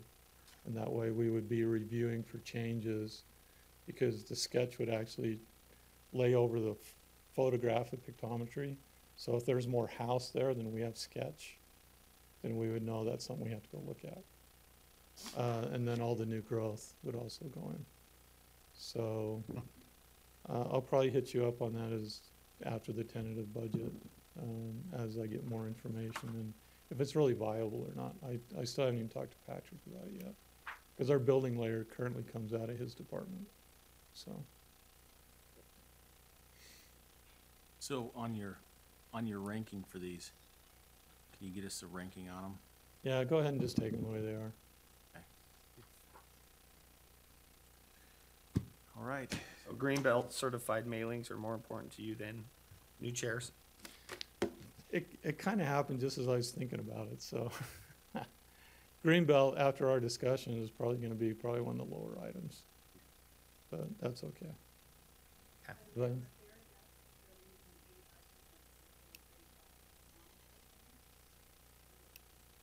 Oh, so they can shift them around?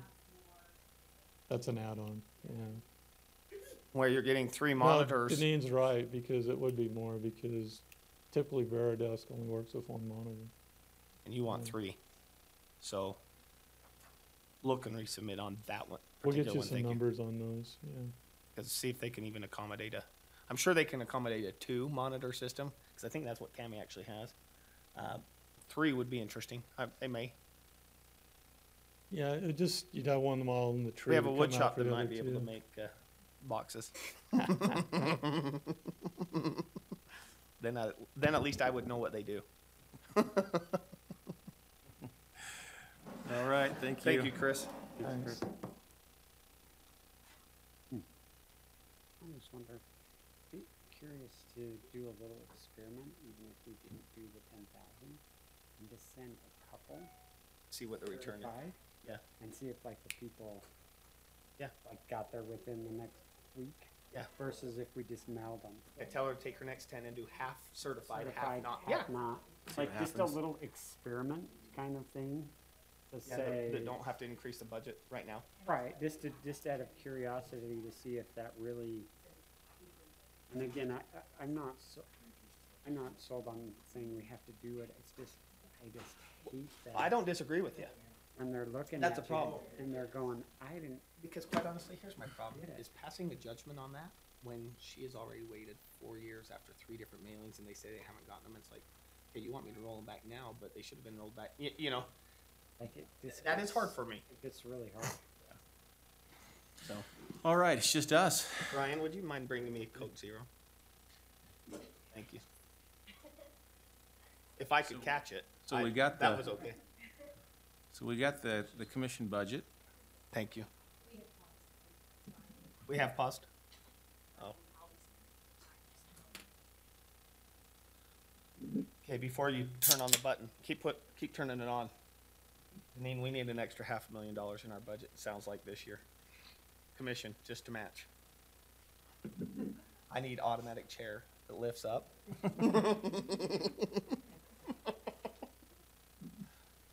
We live?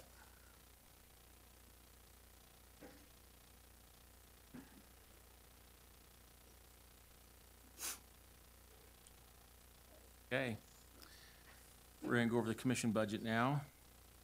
And everything fit into the boxes, just like everybody else. We went through it and took the amount that we had in there, which was $110,000, which is everything else, and then put that into the budget as well.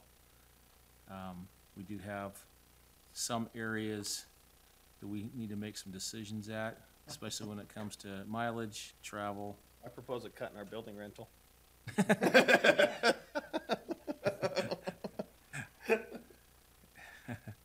And we have similar in the way of benefits and computers that are in there too, so we need Dane, to how look did down our- through it. Benefits go down in the requested amount. I mean, we should know ours and we know there should at minimum be a 4% increase in the health benefit side.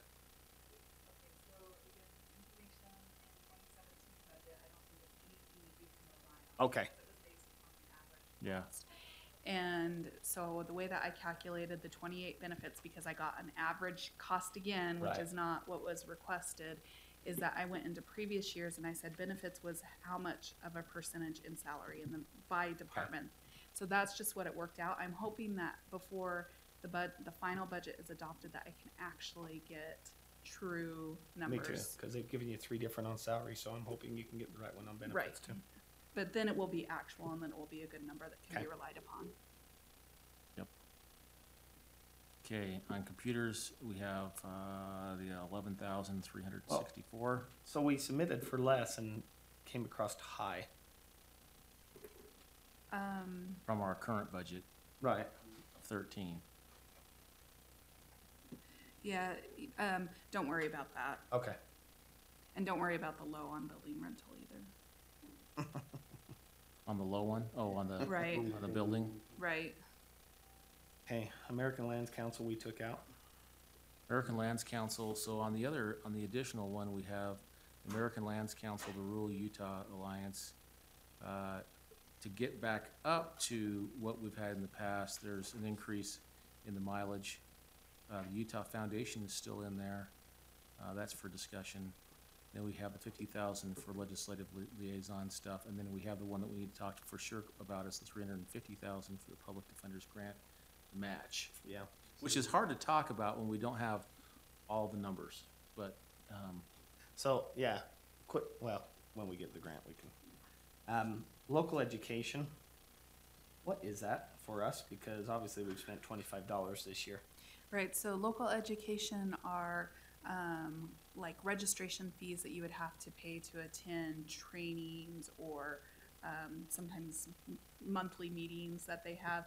It's essentially fees you would pay that wouldn't be associated with a travel request that's out of state or overnight. So the chamber summit Right. would have been an appropriate Right. one, okay. Right, or for instance, let's say that the UAC meeting happened to be at the convention center instead of at Where we can stay at Vernal home. or whatever, and you'd be at home and you had to pay $300 to attend, that would be Okay. $3,300. But couldn't we transfer still out of our travel budget? Sure.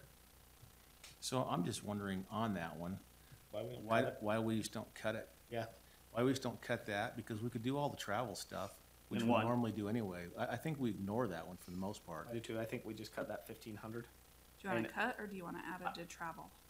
Well, we could have it offset some of this other that we're doing Okay, sure. in our requests. But again, now, I'm only gonna speak for myself.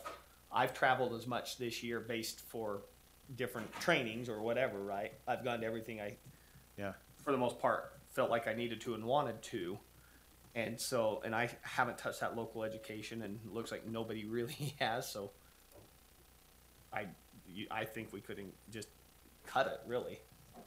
oh, Without even putting it, the 500 into each account. well, all I was thinking is that because this has been filled with the bucket or the boxes, Mm-hmm.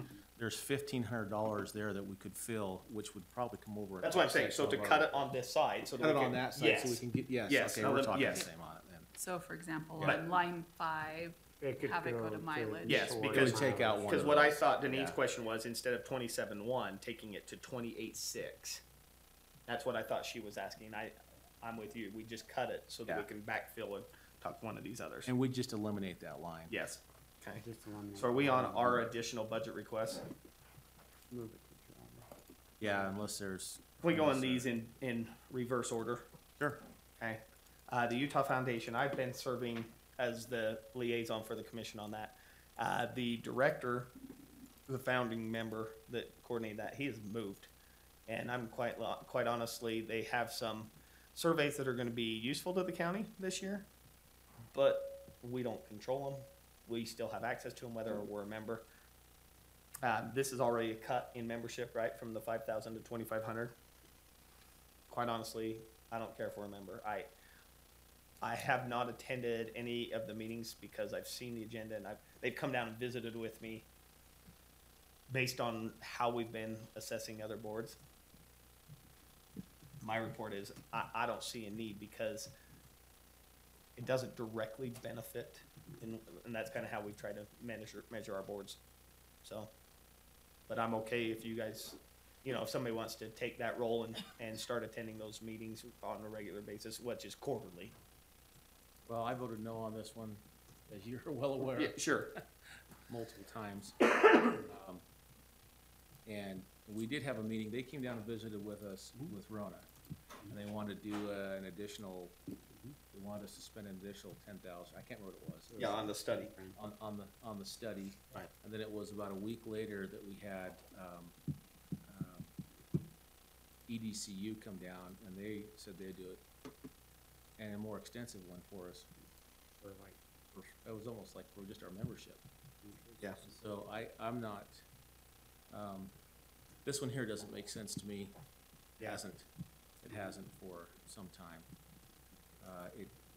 It basically is now, I understand the dilemma they're in, because they'd really like to have a conservative thought on their board. Sure. Instead of it getting lopsided, they'd like to have some participation in there. And I think that from what I've gathered, that money gets us a board seat, which I'm not thrilled about, just as paying to be on a board. Because there's Sure. lots of boards that we're on that we don't pay any money. When again, and that was my other point is, when they do a study that directly impacts our county, we will be approached with an opportunity. Like we have been. Right. And at that point, I think that's when we discuss whether it's really in Utah County's best interest. Much like this is a really poor man's example, but the Utah Lake Commission went, before we all got in, they did that joint study. Right. And the county participated with Division of Land Management and, or Bureau of Land Management, everybody participated. To me, that's how I would view that.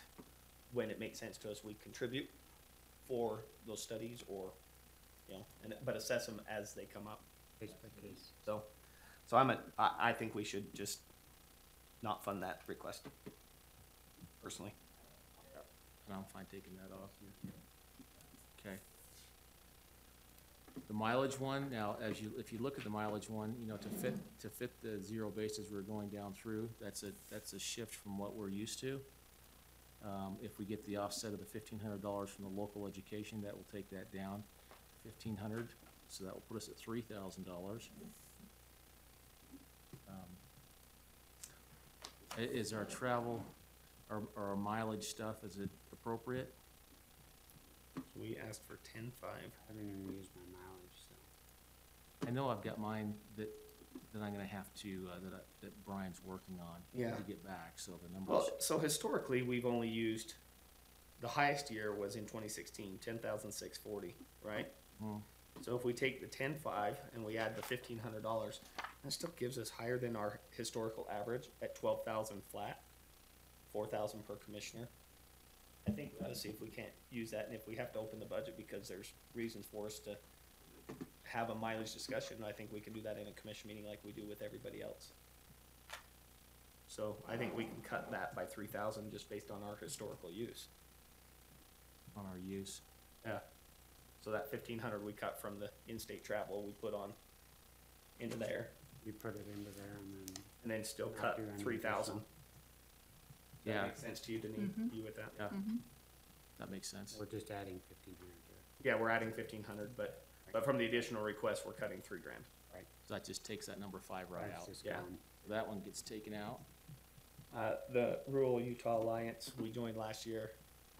I'm still very supportive of what they're doing. It's a new thing.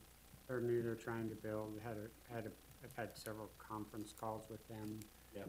Disappoint on that, and like they're working on trying, I think where they're really going to be beneficial is like with our, resource management plans and some Right. areas like that, as it gains traction to be helpful. I like their concept. I feel disconnected from them. I don't know why, Yeah, but I I think- do feel I think the disconnected. disconnect comes from location. Yeah. I do We feel, are the northernmost We're the member. northernmost member. yeah, And all So I their do meetings feel a are in connection. St. George. I do feel a connection with the American Lands Council one, but I feel a disconnect with the Rural Utah Alliance one. Well, and it's weird because one half the member of the attorney, of the founding member of that, we do a lot of stuff with in the county, so. But it seems like he always comes up here and talks to us when it's not about that particularly, so. He would definitely reach out to us more if we needed to. Yeah. So, but, I'm in support of what they're doing. That's yeah, I just am my- too. Just an observation that I feel We probably should disconnected with it. talk to him, because we will see him down at UAC. We need to just find out how to get more engagement. Yeah. Okay, so those two, we're okay with? Yeah. And then the 50,000 for legislative liaison, I'm all in favor of that. Me one. too. The only difference is I think we should treat us like we do everybody else. We should probably restrict it, because we may or may not use it. Or are we? I don't know if there's any need to restrict it, I'm saying- because we are the ones that. I know. restrict it. Just saying, if we wanted to But I restrict think- ourselves. If we, but it needs to be one where, when we touch that 50,000, that all three of us have had conversations. Oh, which Which we do. which we have. I just, Yes. all I'm saying, if that's what you want to put it in there. is Well, no, that- I'm just saying, Yeah. I've been in support of this last year. I think that all the elected officials, we've had these meetings in the elected officials meetings talking about when do we start acting, like you mentioned a couple of years ago, when do we start acting like we're big enough to start doing this, because we have enough countywide issues that the state legislature takes up. Here's why I feel this is going to be incredibly pressing for us to engage in now, is the fact that we're rapidly approaching a class 1 county. Yeah. I realize that the state legislature will probably bump that $700,000 number, or 700,000 population up, but the reality is we're catching Salt Lake. Yeah. And at some point, they're not going to bump it anymore. They can't ignore it. They can't ignore it. We're going to be a class 1 county, I would say, within the next 25 years, if not less. So we might as well start. Well, even if they bump it to 750, that's 7 years at our current Right, pace. that's what I'm saying. I mean, at some point, we're going to need that resource to make sure we can make that transition. Yeah. And minimize specifically identifying ordinances that were crafted for Salt Lake County that maybe shouldn't be for class 1 counties. Yeah. I think there'll be some stuff in statute Agreed. that would need examined there, that we need somebody who's extremely capable to handle. Brian, what were you gonna say? Because I was gonna say, that has been a ploy Yeah. in the past, is to go ahead and just put the requirements on Salt Lake, that as we get closer to them, Right. we don't want those things. We don't necessarily want to have the same thing that Salt Lake got stuck with for being Salt Lake. Well, and I heard over and over, which I disagree with, but they're saying that Utah County is going to look like, and everything will change, so we'll eventually be Salt Lake County. And I get what they're saying, but they're talking about population. Right. That doesn't necessarily mean that that's, I mean, right now, there's some fundamental things that will have to change on a massive scale. We do not do municipal services.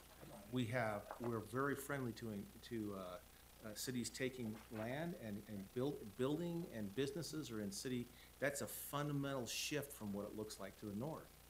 And so, to actually say we will look like, and we will be like Salt Lake County, means that there's a certain things that are gonna have to happen now if it's gonna be that way, which I prefer not to. Right. Well, and we're talking about all the Salt Lake stuff. Now, the other thing this position will help us with, and that is potentially being against UAC, which we've had to do because they also run stuff for smaller counties that also impact us in a negative way. And so, I think we're there. So, Yeah, I because think we're caught in a weird dynamic right now. Salt Lake's larger than us, the smaller counties have more people. and well, we're so- twice as big as all the other class 2s as well. We're twice as big, and so, we're caught in our own little island here, and yet we have a lot of voices speaking here, and then we have a big voice speaking over here, and they don't necessarily mirror match what we're trying to accomplish, and so we Yeah. get Or caught meet on. our needs. Yeah. Yeah. The only question to me is that the commission needs to sit down before December and pick somebody. That's really, to me, the only thing If left we on wanted, that. if we wanted to go that route. That's what I'm or if saying. We wanted to be the liaisons that were up there, and then we could use strategically individuals who have expertise in areas. And to go Sure. after. I think for me, part of that is that debate is, do we want one person, or do we want to hire a specific firm or individuals, but based on legislation? Based on or issue? transportation or ag Right, protection if or. we're looking, if there's certain bills or certain issues that are going to be affecting us, we wanna spread that out, So to knowing we're various all going down this path, specialties, or just get one. to me, this ought to be one of the topics we talk about on Monday at our elected officials meeting. Because I think that where we're all in agreement that we're gonna add this position or this budget item. Yeah. I think we should have Because that some broader of the things, discussion. too, I thought was very helpful. Or even budget. And if we or get in a regular department head. pattern of what we did meeting with the legislators. Yes, and we doing need, some we need to things do like- that fall meeting again where we had that friendly. And actually start paying attention to interim Yes. Yes. and getting involved in those which are happening Right every now. month except for Like the July. 500 or 600 bills that are already got bill files? Yeah, Including a great one from Mag. Okay. Okay, so that one, So the question I have on the number one, I don't have that on there. so I guess we're 2, 3, and 4, we're good, right? Wait, On 'cause number before we- one. Before we go to number one, where is number two in last year's? I'm trying to find it. What line item is that on? Well, we put it in discretion. Well, it was We- in discretionary, and then it was spent in the, as part of the 1100 and the 1300 account, because the person who was acting as the liaison just charged the time when they were up at the legislature to the budget. Yeah, but that was 6,000. Uh-huh, that's right. So So where's it's the in the rest? 11, oh, the rest of it's in the restricted funding. Still. So you wouldn't see it in Oh, that okay. budget, So, okay. So there's still money in there. right? Okay, the only question I have on number one is really, so Tom brought us the grant, right?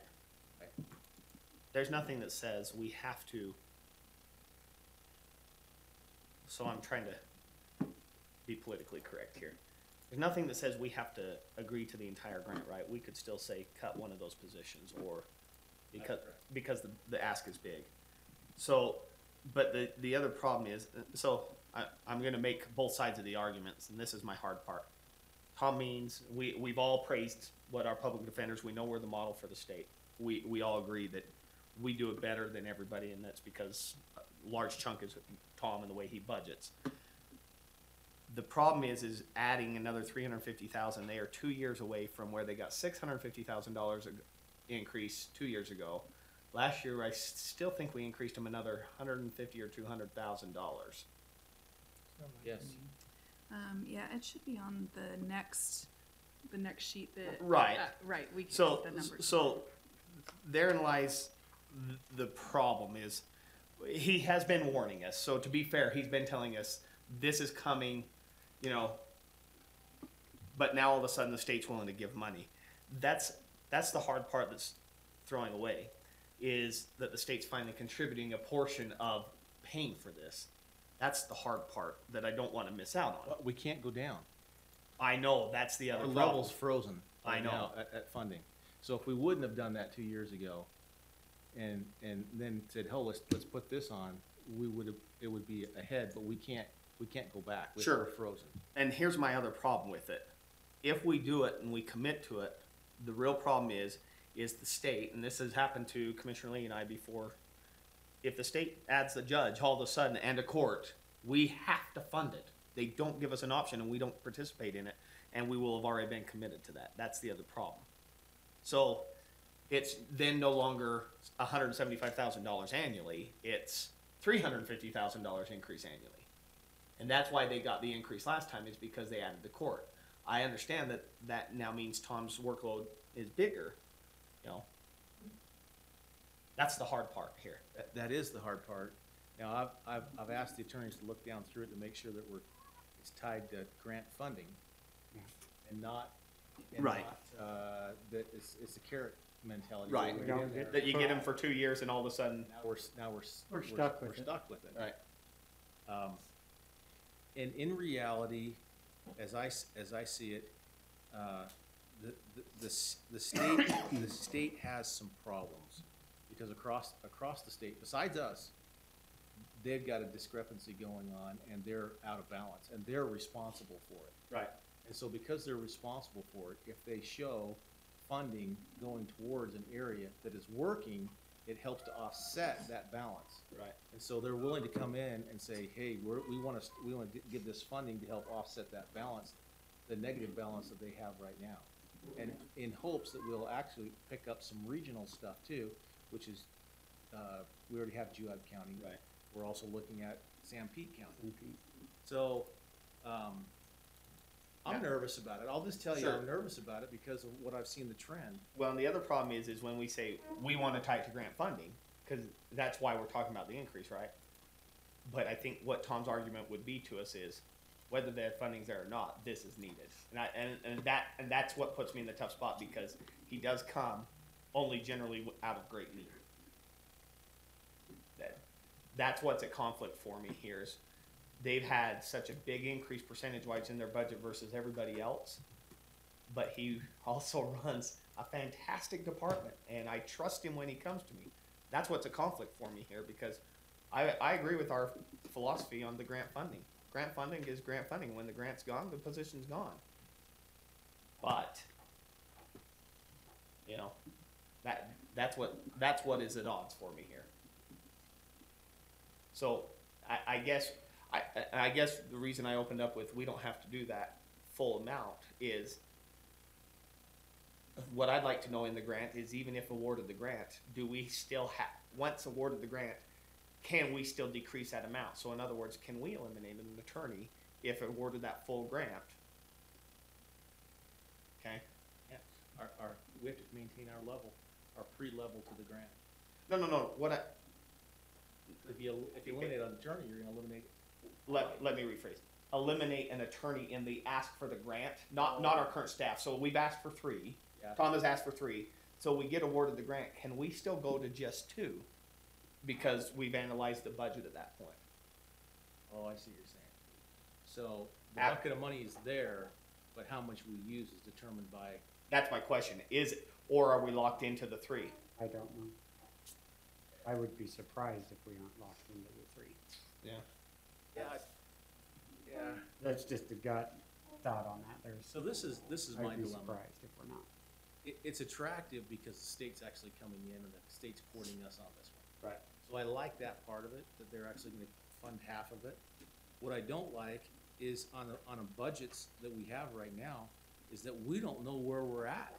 Right. It's hard for me to say, pull the trigger on $350,000 with this thing, which looks great, but then turn right around and say, dang it, now we've gotta do something different because our budget numbers are coming back off. Right. That's the thing that bothers me. And I wish that we would have seen, maybe what the request was from Tom first in the way of the actual needs, and then have the grant come after, or apply for the grant, but we don't have that opportunity. So then maybe what we do is we go back and cut 1/3 of the request for office equipment, right? Because we know that if he asks for 30,000 for office equipment, it's because he's adding 3 attorneys, hypothetically, right? I think we then at the least we only allow maybe 2 of the 3 for the grant application, and you know, again, assess the need, and also that gives us maybe some more wiggle room, or even 1, right? Whatever that number is, so that we can also see if the state's going to stay committed. Because again, if they're going to do the grant funding, they'll continue it in 2 years, or they won't. If they don't, it's a lot easier to absorb less than the full. Yeah, I don't know that, that's another question too. What if we decided on this first round that we wanted to cut it in half, do whatever, just out of, and then next year we said, oh, you know what, this is actually working really well, let's apply for additional. Sure. So the 350 is only 175 this year, or is that, okay, That is it this year. that is the, Not this year. okay. Next year will be the same. This So year, cutting this one year. attorney is probably $100,000. Right, if you look at the 3 on that, right. You look at the 3, yeah. I don't know where to go on this one, really. I would really like to see more numbers before we actually, Okay, so How much time do we have on that? I don't know, I gave the grant to be looked at. I think that one letter had to be sent on our intent to do a grant. So what I think we should do with Tom, and he would have these, I think we should invite him back to show us how and what the workload is for every attorney, what it would be for every attorney, and what it was, let's say 3 years ago before he got that additional staff, and see those different levels and see how they've maintained and stuff like that. And so I guess what I'm saying for the tentative budget right now, I would be comfortable taking off at least I'm just gonna assume $110,000 per year and cutting one attorney until we see that proof. Because I know when we have to turn it in. Because quite honestly, I know Jeff Human's gonna ask for additional staff, and I'm not willing to give it to them. So I don't know, you know, but Tom, I feel like can show me more on the workload, or at least has traditionally shown us an example that makes more sense to me, I guess is how I should say it.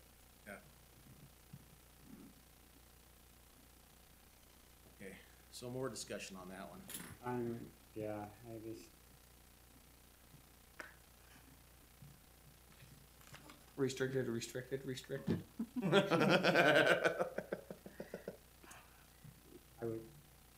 I think it's a really good thing, but I'm not sold on it. How's that for an answer? Yeah. Well, and again, that's how I feel. That's a really good horse, but I'm not sold on it yet. Right, like, Do some more is trotting it around. really worth that much money? So you know what? He's in my portfolio. I'm gonna reach out and ask those questions and say, we need more data, because he'll provide it. The grant is ours, it's not his, Right. but he's the one that has to deal with it. Yes. That's, Okay, that's fair how I enough. feel about that one. Okay. Sorry, Uh, just for my benefit, I heard a discussion on Rural Utah Yeah, we're Alliance. gonna fund it. Yep, and Americans Land Yes. Council, both of them. Okay, I just wanted to Full confirm. fund, That's 2, what 3, I and had. 4. One Right. is an Yep, asterisk. okay, just want to make sure. Okay, non-departmental, Yeah, this retiree insurance accrual is, what, Deneen? Yeah. $250,000. So, And that increase, you know, every 2 years, we have to go out and have an actuarial evaluation of the county's other post-employment benefit plan, or OPEB is the shortened version of that. And there were some changes that we had with the last full valuation that was done. The legislature requires the county to fund health insurance for families of fallen officers. That was a change that increased the county's liability, so, until remarried. right, or I think there's an age Yeah, limit, whichever 65 happens or first. whatever one right. they can finally get that. So that increased $160,000. Right, Wow. Okay. The UAC dues, where'd you pull those numbers down from? Just past? okay, sorry, let me catch up to where you are. You mean, like the 126, 313? Yes. Those are what we actually paid in those years. Yeah. Those were actual payments. So that, we have 135. What I'd like to find out is UAC dues, is it based on our county automatically, or is it based on the amount of members because we have 16 members with them? You know what I'm saying? Because we get a roster that says commissioners, the other elected officials, even some of our department heads. It's a formula based, but they're looking. Based at on raising- that or on the county? I don't think. Because I would like to not be a member myself. I don't think it's based on the number of county personnel we have. Then if it's not, then I might as well remain a member, but I don't know, do you know? I don't know, for some reason I get the impression I- it's based I am- on population, but. Population. I have always been at odds with UAC. I just, Well, and you weren't there, but there was the discussion, of course, in board meeting and raising the fees. raising the Fees. fees, but then they couldn't explain why they needed them or. Well, it's because Weber and Davis are still mad, and they seem to be controlling, and Yeah. the smaller counties seem to be controlling, and the funny thing is Well, when the we talk. Davis County Clerk Auditor, Curtis, he actually was one that was really saying, hey, guys, you gotta give us an explanation. Well, I give kudos to Curtis. Especially in the I budget don't- season. I don't see the fee raise coming this year.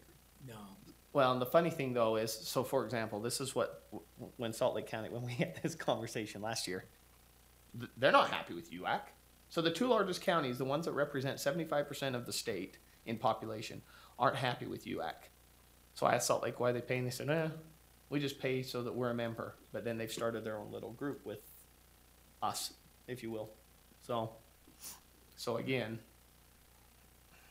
I mean, to me, UAC and the Utah Foundation, and Jordan River Commission are all the same. Personally. I like UAC, I think it's, it's important that we're involved and engaged for the benefit of the state and the county. I want to make sure that we have engagement. The raise in the fees was concerning to me. It was concerning on the level of what are we getting out of this? Where we're at, we need to see the benefit, we need to see the return on that benefit. And for us, 135, if it's 130 to $135,000, that's a lot of money, for us. I'd like to see the formula on it. And then I'd also like to see what benefit UAC has done, and I know this may be selfish, but I'd like to see what it's done for Utah County. Not necessarily for everything, but Utah County itself, and what it can do, and what it should do for Utah County. Well, so here's a perfect example of why I'm an anti-UAC guy, okay? Most of the time we have every once a week during legislative session, they run a basically a bill watch for us. Right. And we vote up or down. It's generally controlled by the smaller counties, and we spend a lot of time talking about stuff, not all, but some stuff that, quite honestly, our residents don't care about, that have no impact. And vice versa, the same thing. The big impact for us last year, for example, was the agricultural protections, the shall and the may. That's a huge deal for us, but it's a one county issue, so they don't want to spend the time, but it is a big deal. Then We had it covered, that's right. so they didn't even need to look at it. Right, but again, I still think we can do that. Then the other problem is when they do their new elected official orientation, they don't involve Utah County. They bring down the Salt Lake County, and so now Weber runs basically who it is, and they pick. And then all of our partners, they've also given them basically the proverbial finger and said, well, you can't participate with us because, well, we made this dictatorship type move. And so they don't allow, they don't allow the members to see different facilities and different groups. So the direct correlation for me is last year we had all those election companies that came to the UAC Fall Conference. So now that the state has a contract with ES&S, do you think we're going to see all of them? Probably, because UAC doesn't have a strong opinion. But UAC has a strong opinion because they're tied to USIP about the trust, for example, or whatever. And the reality is when you bring it all up, all they do is they ignore you. They don't care because they keep getting your money. And the funny thing is and I've brought it up before because I've heard it from many legislators, the legislative arm of that, not the legislative arm, whatever our people are called, our lobbyist arm of the UAC, also represents many other parties that are in contrast to a lot of what this county believes and what we do. And so therein lies part of my problem, but UAC keeps employing them, and it's like, not that he's a bad guy, he's not. He's a very sharp individual. But how many times has UAC had a position on something, and then the three of us are up there calling every one of our legislators, oh, heck no, we're not in favor of that. Happens more often than I think people realize. There were a few things that UAC took a position on expanded Medicaid, for example, a couple years ago, that all of our legislators told us where they were, and we weren't in disagreement. And so that's my problem, is that you have an organization that sometimes takes a stand without listening to its membership.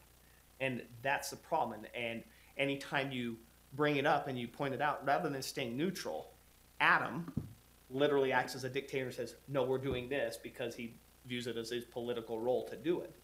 Well, again, if the two counties that represent 75% of the state disagree, then 75% should carry a lot of weight. And that's what I'm saying. It's not that we can't tackle and help each other and let our legislators know if a small county has an issue like our ag protection.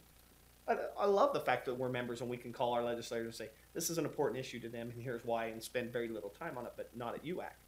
That's not what UAC does, and that's been my problem. I'm wondering if it's a participation level of involvement from us, where if we were to go up there and start expressing more our opinion as to what we thought, and be willing to take our legislators with us and defend that, if it doesn't turn that conversation a little bit. Okay. And I'll admit, there are times I've gone to those meetings, those legislative meetings, and I'm sitting down looking around thinking, freak, is there anybody here that thinks the same way that we do in Utah County? And but I think that if we were to stand up with a kind of a unified front and have others that are with us, because there's plenty of times I see those commissioners show up, but this is the first time they're looking at some of these issues too. Sure. And so they look at, again, going back to the expert status, the experts who are there day in and day out, and lean on them for their opinion and then kind of vote that direction.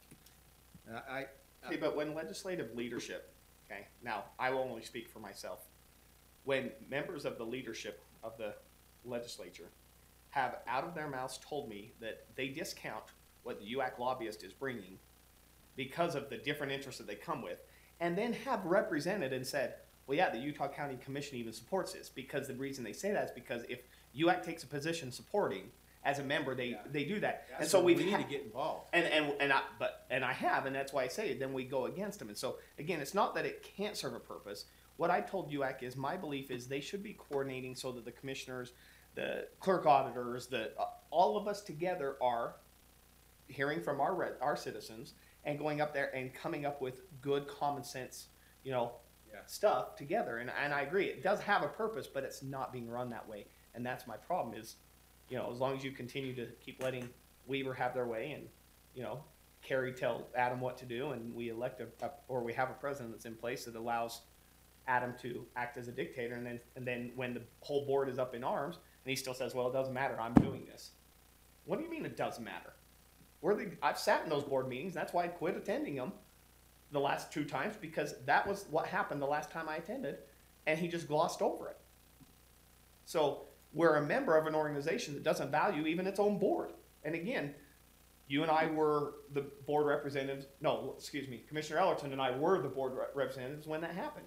And we stood up, and I think you still attended that meeting. I attended to see what was going Yes, and they just glossed over it and ignored us, and that's the problem. The only thing that happened out of that is he came and sat in my office to say, why are you so mad at it? I told him this exact same stuff. So, I go down to the fall conference because, again, there's important legislative stuff they talk about coming up, and I see all of our equals in other counties so that we can develop that and work on it. But as far as UAC as an organization, I mean, we might be better off having a day where we feed everybody and bring them all into our convention center and, do the same thing.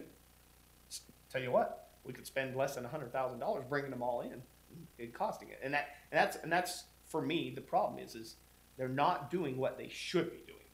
That's why I say they're not useful for what I believe our people are. Not that they shouldn't be, not that they can't be.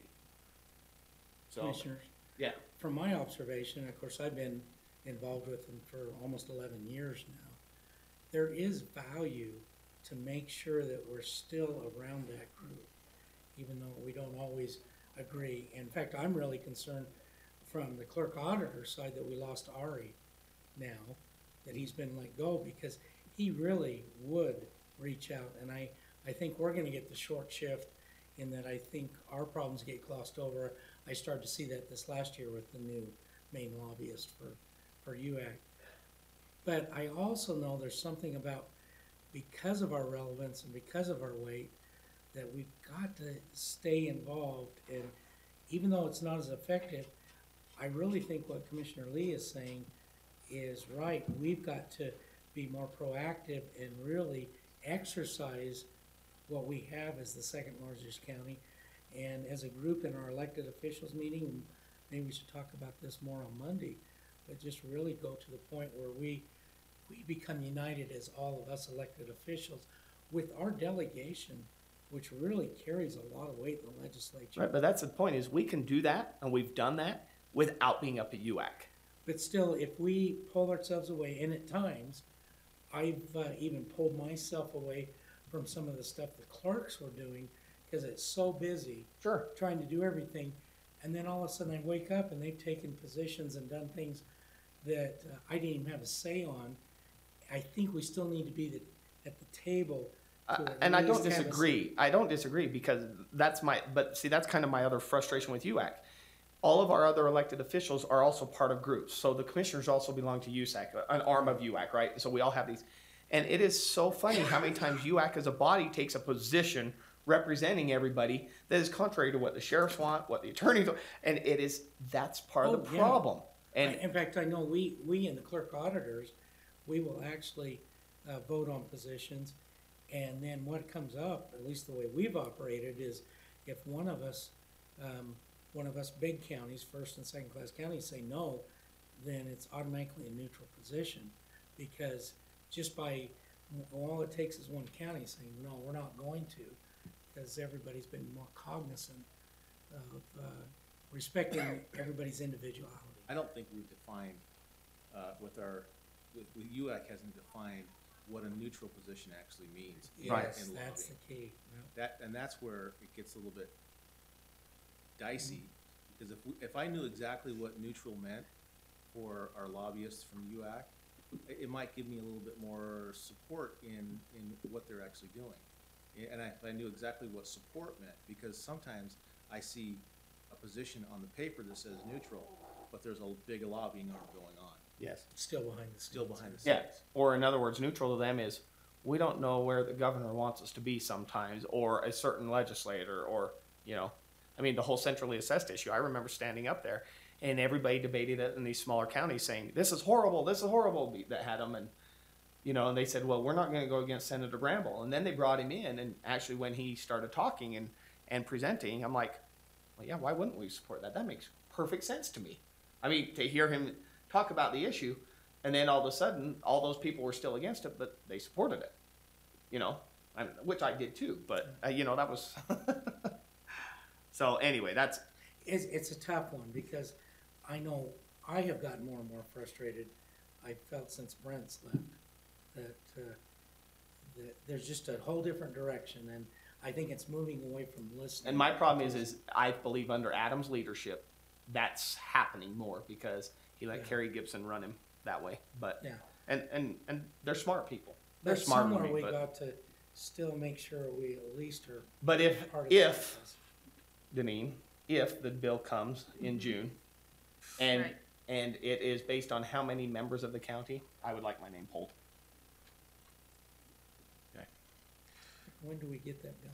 Well, Like, it comes in January, January. and I looked at the past couple years to see if it contained detail on the invoice, and it just says annual membership. There's actually two invoices. One says membership, and then the next one says public lands assessment, but there's no detail on the invoice as to how those amounts are okay, well, calculated. we're done paying the public lands one now Well, I too, think right? in advance of, Public lands. Yeah, that's of part our- that's centrally assessed, wasn't it? Oh, no, yes. That's tied in with the.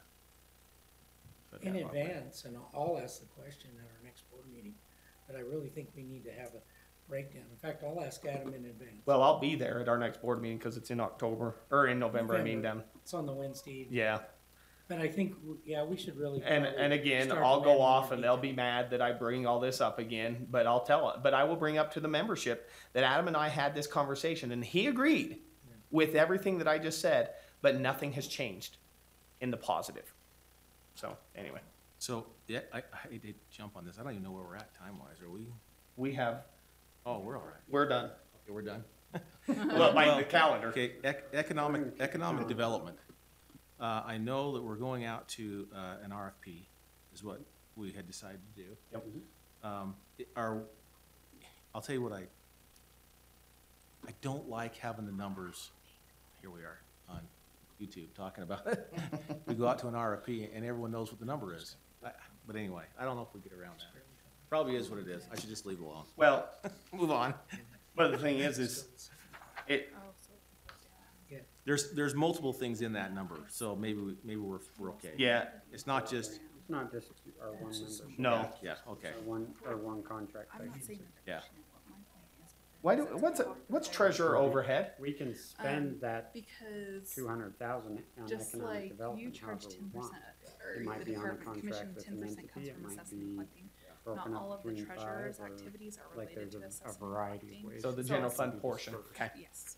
That's, I just hate it when. And- they know I the number understand before what we you're saying. start the Which could be negotiation. really smart. You Here's know. how much we can Yes, that's spend. where I'm What going you're with gonna- it. So, Oh, well, according so to that, Deneen, Yes. Relative employee of the to month, this. why did we submit for such a high increase? I mean, the funny thing is on employee of the month, the certificate we get, we print, we buy the frame.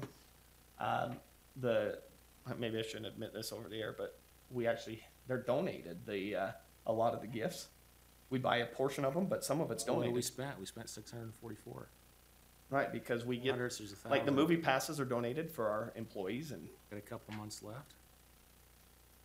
Are they donated or do they purchase them from the CEA? no, they donated. Cause I know it goes through Lisa. That's what was surprising. I said, well, I mean, it's not that much of an amount, right? Where's the $1,000 that's been spent on it now, then? Because we have 644 year-to-date, and we have 416 encumbered. That's my question. Yeah, and if I'm thinking about it, you have the photo that's taken, which is Oh. about Oh, 60. yeah. Yeah, 60 Okay. bucks a piece. Yeah, okay. And then I think that also for the employee of the year that you usually purchase like a gift card. We or do. something That like seems that. about right to Okay, me. yeah, that, Okay. the photo I forget. Turkey certificates. What did we spend last year? Is that, And 24,590, so it might be a little bit low. I mean, actually, we just got that invoice. Let me text Lisa. We can plug in that exact amount right now. also Brian was What saying was the that turkey NACO's certificate already cost sent their this year? dues. Sorry? NACO's already sent their dues membership and it didn't increase. Okay. Stayed the same. So we could, That's the 78, 85? 25. 85, so we Oh, could the reduce 78, that set 25? it to So we can 78, put that, 25. plug that right in? Mhm. Okay. Utah Valley Chamber, Sam's Club, memberships. The year-end employee party might get cut. No, it's not. I'm just kidding. So the lawsuit release stuff, that's always just in a restricted, right? I mean, we just kind of, this is all, I Right. shouldn't say that. I know, it's all restricted. It's all, yeah. Other Right. supplies went down. Well, we haven't spent any. We asked for $9,000. right. And then we asked for 5,000. We still haven't spent any this year. What's normally in other supplies? Well, let's look. Sounds like we could, Slush fund. sounds like we could buy an injured employee a Veridesk. That would fall under that to me. Oh, in the 4,800. Oh no, I know what it is then. Traditionally, last year or 2 years ago, we used some of that to buy supplies for Christmas party, or Oh, we funded like the Ice Peaks Arena event. That's what that is. and we typically put a basket together for the annual conference. Yeah, which we didn't. We did, but it came last minute. It was kind of rinky, I think. But So yeah, The This year Brian's working on it already. okay. The other types of things that have come out of that account is with the memorial that's there, if they have to engrave a name on it, paying for the engravings. Also things that apply, this, again, the definition of this account is things that apply to all of the departments. Right. So you're talking about like fixed asset tags kind of things, so. Okay. Okay, so 5,000's okay in there, obviously. Nothing in there for animal shelter under bill? No, that's just a year-end adjustment, so. Okay. Alright, postage meter. How come we have postage meters in here and postage meters supplies and postage meters up above? What's the difference? There's nothing So, in it. Is it just projector? Cause up above we have postage meter in the 2410 account. right. Okay, so you have to rent the meter. That's what comes from the 2410 account. Okay. Then you have the supplies that you pay for, like the ink that Right. actually prints it, or the labels, if people aren't printing on the envelope, that's comes out of 2,500. Okay. And then the 3050 account, that's the maintenance on the machine for someone to come and repair it if it breaks down. What's the 7410? Oh, 7410, that's, they purchased, that's the equipment itself. So that machine that's running right now was purchased That in was to 2012. purchase the equipment. Mhm, Okay. right. All right. I'm fine with, everything good I there. didn't have any concerns. Okay, interagency.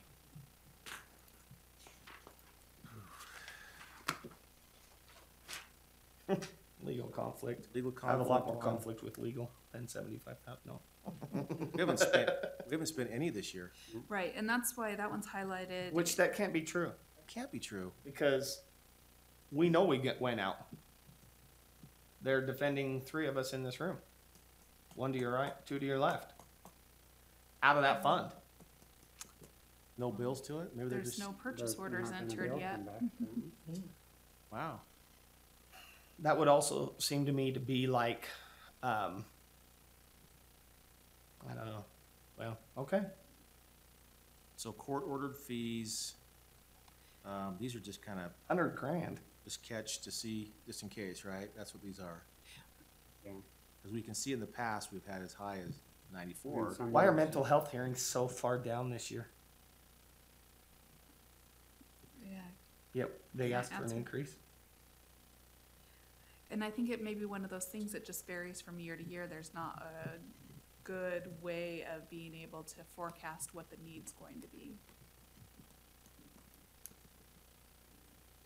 I mean, that one looks like it's increasing every year. Okay, so there's that public defender base, right? Yep. Well, it has to have gone up this year because don't they get cost of, or not cost of living, the potential salary and benefit increases? Or do they not? I think it just stayed status quo until there's actually until the public defender comes in and makes the presentation on what his request is. So again, see, that goes back to my previous point. That would be a 10% increase. Actually, it'd be more than 10% increase in 2 years in funding. If, Numbers right here. yeah, that's what I'm saying. It's 2012, we're at 32. We'd go to 4.4 million. That would be a $1 million increase in 3 years. Wow. That's the hard part. That's why I'm saying proportionally.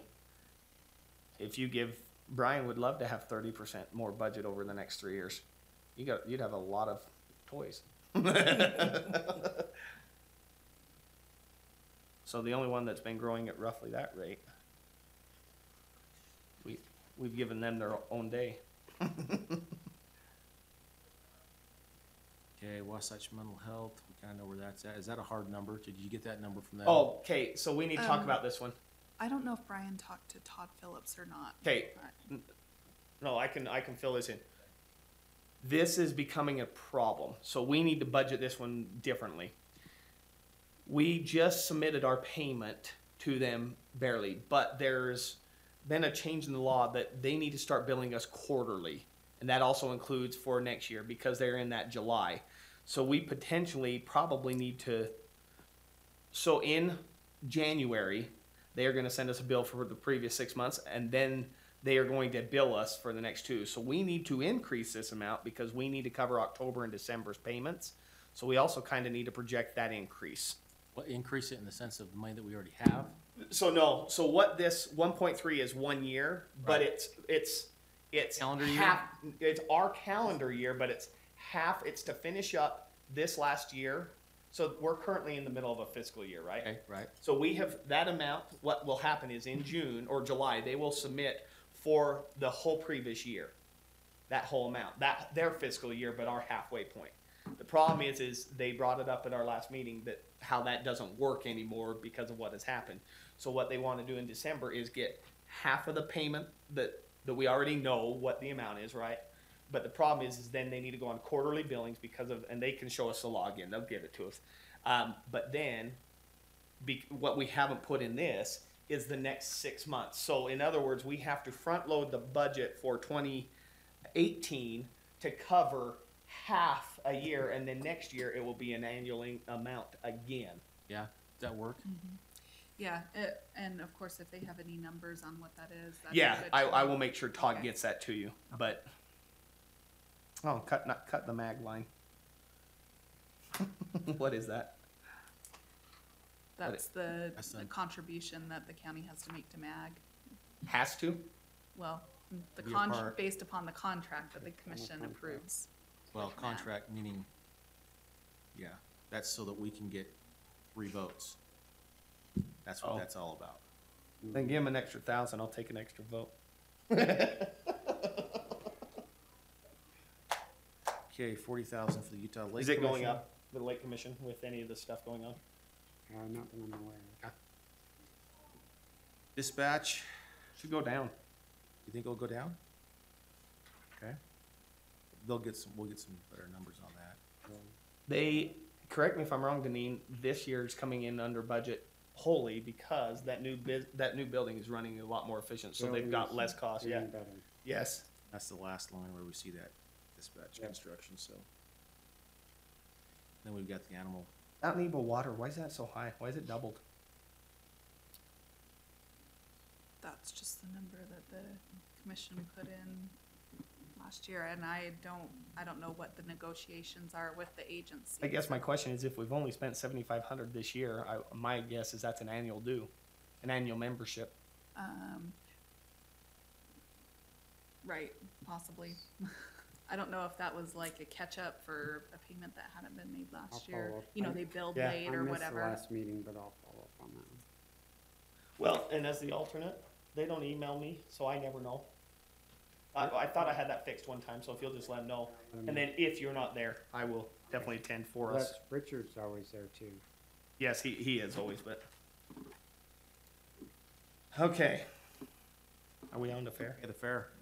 So here's the question. This last year, the fair covered 100% of our concert and everything. Do we want to publicly talk about what's being talked about for next year? What do you Is that mean, okay? what do you mean 100% of our, So they took we haven't in, got the numbers back yet, have we? yeah, they ran them. They had a fair meeting. Mhm. They actually turned a profit of about $7,000, Including the concert? including the concert. I thought we were gonna be down. I was shocked too. The concert just about broke even. It did, it definitely more than covered the cost of the artists and the fireworks, but we didn't 100% with ticket sales cover, at least in early ticket sales, cover the like hotels and the food, you know, that, and the rentals of that. So next year though, with who we're looking at, the question is her numbers are much higher as far as what sells and covers. So if we're going to, even though they'll probably cover it contingency wise, we would want to, last year we did 100,000 with a restricted 20, I think, or 90 with, we increased it 20, but we may want to put in there 300 that, in a restricted, if we want to go down that road. That makes sense? Sorta. So in other words, if we're covering the cost of what she would cost and you sell no tickets, we would put that number in restricted so that it's budgeted and shown for. Reality is we should never touch it, ever. Because all the average, based on what she does, it will be definitely a profitable event.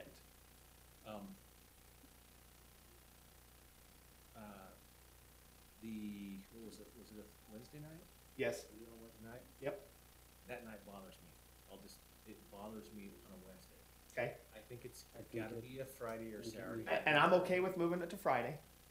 Remember, it was Mike, we I filled it know. in the first time, we I'm filled it in saying- because of that. I'm okay moving it to Friday, but if we also think about, this is what I learned this year when we upped it. The problem is we then create a big inconvenience on our indoor horse show that has to kind of stop right in the middle, okay? Which I'm still okay, as long as they have time and know to plan, that's fine, we can work with that. But the other problem is, On Friday night? they actually do it every day. They use that indoor, the Willie Nelson Barn, they use it every day. But this year they didn't do it on Wednesday and they moved it to Saturday morning. Traditionally, Saturday's the demolition derby, and I don't think we want to touch it because we know what it No, does. Right, that's their anchor. Right, right. But the other thing that did this year with the concert and the popularity and how much came from it, all of our food vendors, all of the other vendors, we saw a 50% increase. Right.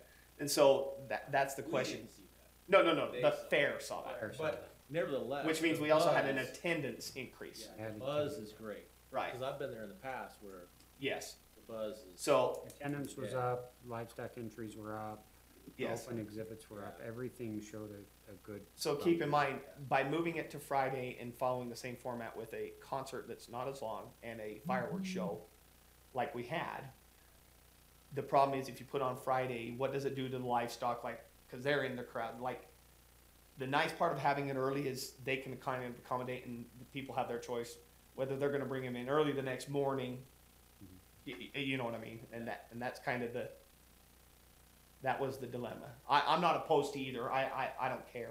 I just know that the Fair Board, it seems like anytime we want to break from tradition, they struggle.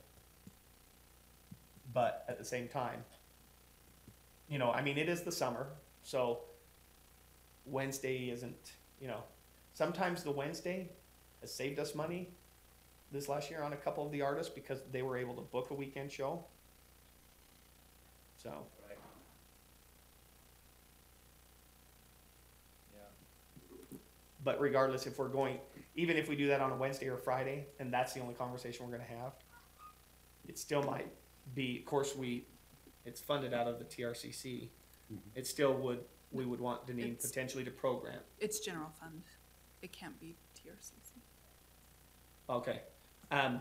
So we would want to potentially put in 300,000. Now, the other thing is I have talked to a couple legislators who are willing to, because of the money they give Salt Lake, run a bill for us because of what we're bringing in and the popularity of what we've been doing to potentially help us with a 6-figure contribution to the fair in part of that dust money. That was Salt Lake County. That budget is, oh yeah, well, not only that, they built their facility.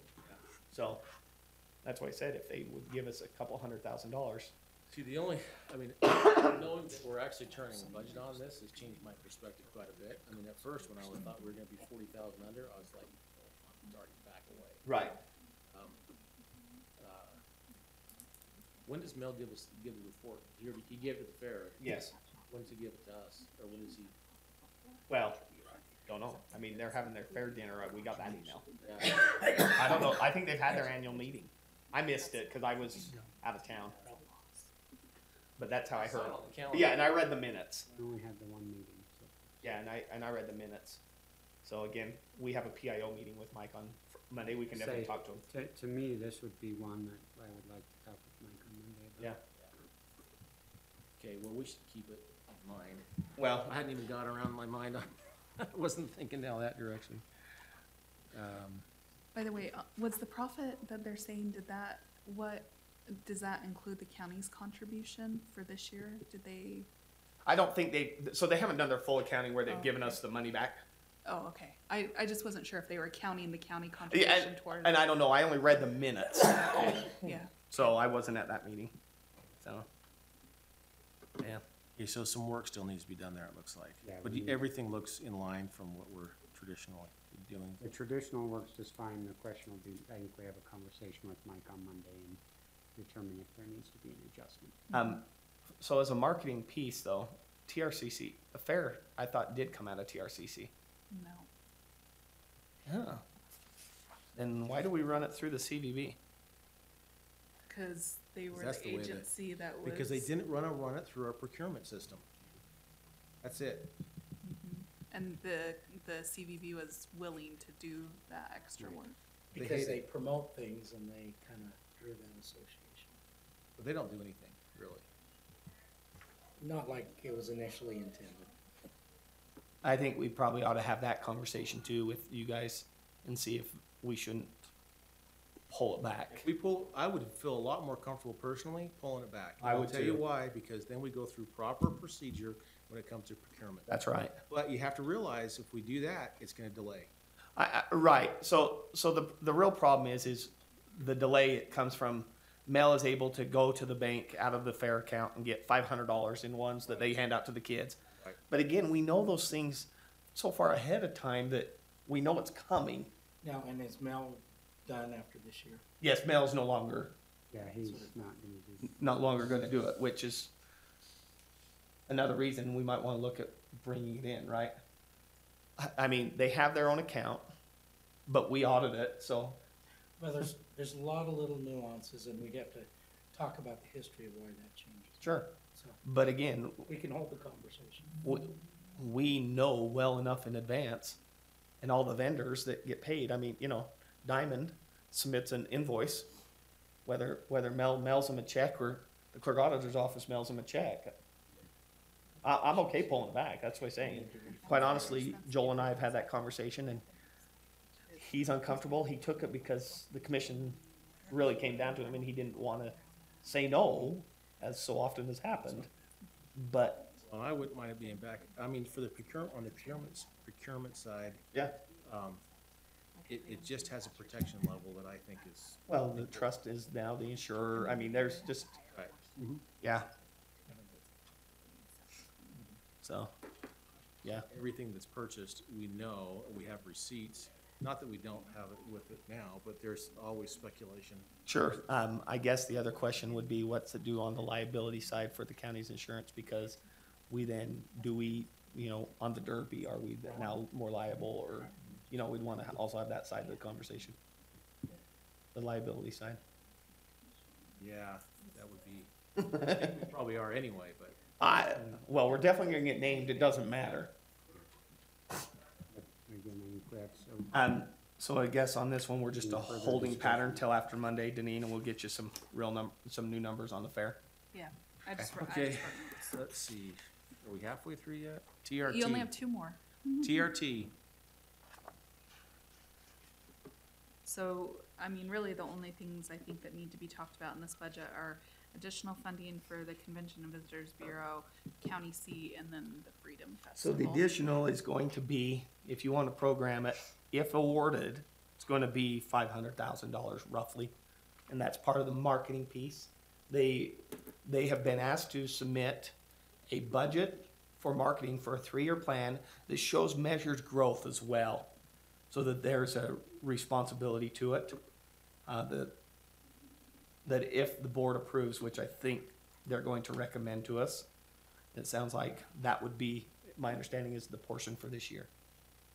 And it would be a 3-year commitment, knowing that years 4 and 5 in the contract have to be only awarded based on production, which would be an increase to the TRT fund, measurable. The county seat, I already told you guys, I'm for a reduction. Or I guess, other than a full cut from it, I'd like to see what we get for the minimum membership and see if we feel any different.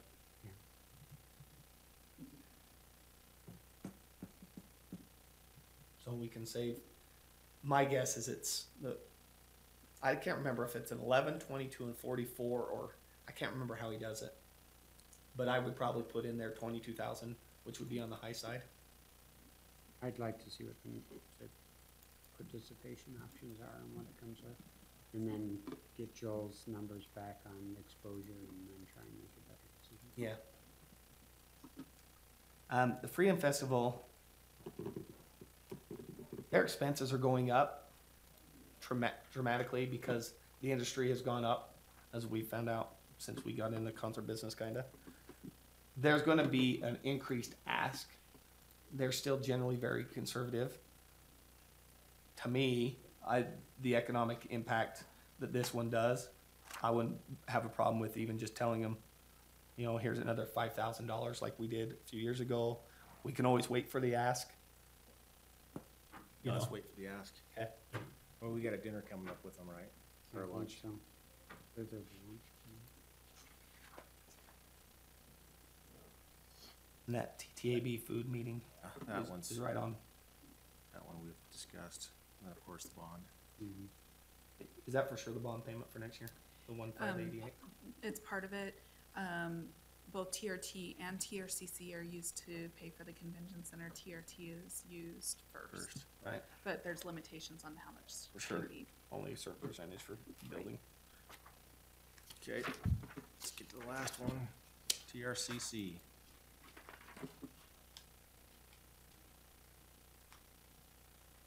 Should actually be less than that. The The convention center subsidy. subsidy this year. We're under that new contract. Oh, Oh, subsidy. yeah. Yeah, Well, the still, parking situation. You know what, quite honestly, with where we are in parking, I think we leave this showing $500,000 I loss think right we now. have to bond for, based on the numbers I've seen from Danny, I think we've gotta be at 500,000. yeah, just to we pay gotta for leave it. that. I don't know how we can't.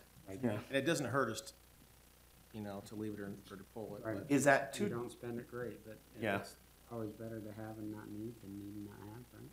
is it 222,000 based on we know we made him turn in a budget and they're coming in to present? Yes, my understanding that number's from Danny. So 9,100, that bottom line, we'll wait until he presents in the budget series. Yeah, and, so he's gonna come in and present on general numbers. He's not gonna get specifics because. Well, he and wants to hold- capital. Yeah, but he's gonna hold, so he was nervous about presenting where we're putting this out on YouTube because he didn't wanna have a full conversation on all the numbers, cause some of those numbers are for him to know. Sure. Okay, the bookmobile. Who's over the bookmobile anyway? You. I know, and I wasn't supposed to be over it. Anyway, For those watching, that's when you know it takes two. Commissioner Ivy and I got him. we did get a contract back, or a proposed contract back from Vineyard, just so you know on that one. They came in at an hour and a half, which was about $4,400. We got I feel a lot better about the bookmobile this year than I I've do ever too. felt. Just because now we know if somebody comes on, there are some people out there that are upset because they're not getting it for free. I don't know what to do with that, because But- there are other people that are paying. Not only that, she is managing every penny wisely. Yeah. I mean, she is So doing, I feel I do too. a lot better about that number. What's the courthouse common area? Just the space in the courthouse that isn't allocated to. Rentals. Mhm. Yep. Okay. Yeah, every year I look at that too, 240,000. But let's skip that one because it gives me heartburn. The renovations to me need to be pulled. So here's why for me. Wait, you skipped the one. Yeah, because I don't want to talk about the bond. No, I'm talking about the Thanksgiving. Yeah, I skipped that. I said it gives me heartburn. Okay. Every time I see that. I wish we could pay it off because there's plenty of money. How come it went up? 89 instead of 85. I thought it was pretty stagnant until 2033. No, it goes up about that amount every year. Does it Well, really? and also, Same with that. every Yeah, it 5 does. years, you have to go and do an arbitrage calculation. Okay. And so since they were issued in 2013, 2018 is when that's gonna be coming due. Yeah. Okay, So can we actually pay it off in 2018? no, I don't think they're Yeah, I didn't think- callable until. Like 2024 or something? 2030. Mhm. They're not callable till 2030. I still think that's the one we should look at paying off if we ever can. Not till 2030. I know. The courthouse renovations. I'm just sick and tired of giving this carte blanche amount out of this account to Public Works without a plan. And partly, the other thing that offends me on this one isn't that Public Works isn't making each inch beautiful at a time out there. The problem is this is not structural, this is all facade. And the structure of the building inside is gonna cost $40–50 million to repair. So why on earth would we keep spending money to make the outside pretty when the inside isn't? So you're just asking for Public Works to come in and do a I presentation? asked to for the it a TAP year and a board? half ago, asked for what it would take, and because I said at that time, we should quit giving 600 and 500 and 600 and 1 million and have them come and present a plan on what it would be to save that building, what it would look like, so that, you know, maybe we bond and use that amount to make a bond payment, or I don't know what the answer is, but again, why do you keep painting a wall that you know, a 0.5 earthquake tears down? Or, I think that's fair enough to have them come before the tab board and give us a plan on it. So Okay. there's no reason why we can't, and we can hold this anyway. I mean, it doesn't automatically go, because they have to do contracts and everything. yeah, So but they that's didn't fair present enough. in 2017 and they got Oh, they didn't. 375. Yeah, So to me, I say you make it zero, because we know the money's always in the TRCC. we could, yeah, technically, if you're to pull it that way, it hasn't gone through the tab board yet, so they all should be at zero until Yeah. they go through the tab board. Yeah.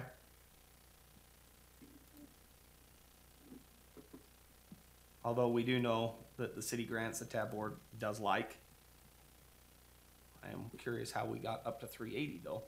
Thought it was 300 annually. I think it's 300, but the 80,000 is The for. carryover. Carryover, Okay. right. Okay. Provo ice sheet, we're working through that one. Now, the Utah County Art Board came in, they said they wanted a contract for 2 to 4 years. At 2,400. Well, they're gonna send us over a proposal on it, and I said, well, we'll consider it after we get the proposal, but So so you and I lived through this one. The $2,400 that we agreed to was because procurement rules was 2,500, Yeah. and what they claimed. And so if they bring a proposal higher than that, to me, they're going out to RFP. and that's, yes, and I think, hopefully they realize that, because they have had a change in their leadership. Yeah, genies or goms aren't there. Spanish Fork Fairground, Is it really that high?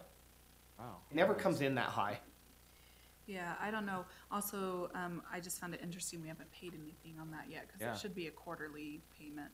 Zeros. From the Arts Board. No, No, to from the the Spanish fair- Fork fairground. City for the fairground. Well, and we'll go to the fairgrounds meeting next week, and they'll say, "You haven't paid your bill." Well, have you submitted a bill? True. But it's never. It seems like it hasn't been above 160, 170,000 the last few years. Are they planning on doing any big capital improvements? They are. Well, we've talked about Talked it, about them, but they haven't got us. but a they don't do presentation it. yet. Yeah, Then they decided to back off last time we were there. I thought they said they were gonna back off on some of the, It sounded like there was some indecision there, so. they're looking at that ground next door, so that was, Well, and the McKell piece, and I mean, there's a lot of stuff they're looking at. But again, Like, again, they just need to come make. I know the art museum is going to request that money. yeah, but we can leave it at zero until we go Right. through the tab board. I think that's the appropriate way to do it. I do too. Yeah. EVU Arts, Provo Beach, Provo Beach. Oh, I was thinking Provo Beach Resort and the Roni place. I'm like, what? So we leave all these on because they have money attached to them from the past, right, right? that's right, that's correct. Even though they're not in there? Yes, Okay. So Jordan River, yeah. that's also why they're at the bottom. Okay. All right. Any questions on those ones that you had, Deneen, that No. we should take a better look at? No, I still questioned, by the way, that courthouse common area, whether that was still an appropriate use for that building. The way I read the TRCC statute, I struggle to get there on that definition. Just personally. I think it's a very, very loose interpretation of that code.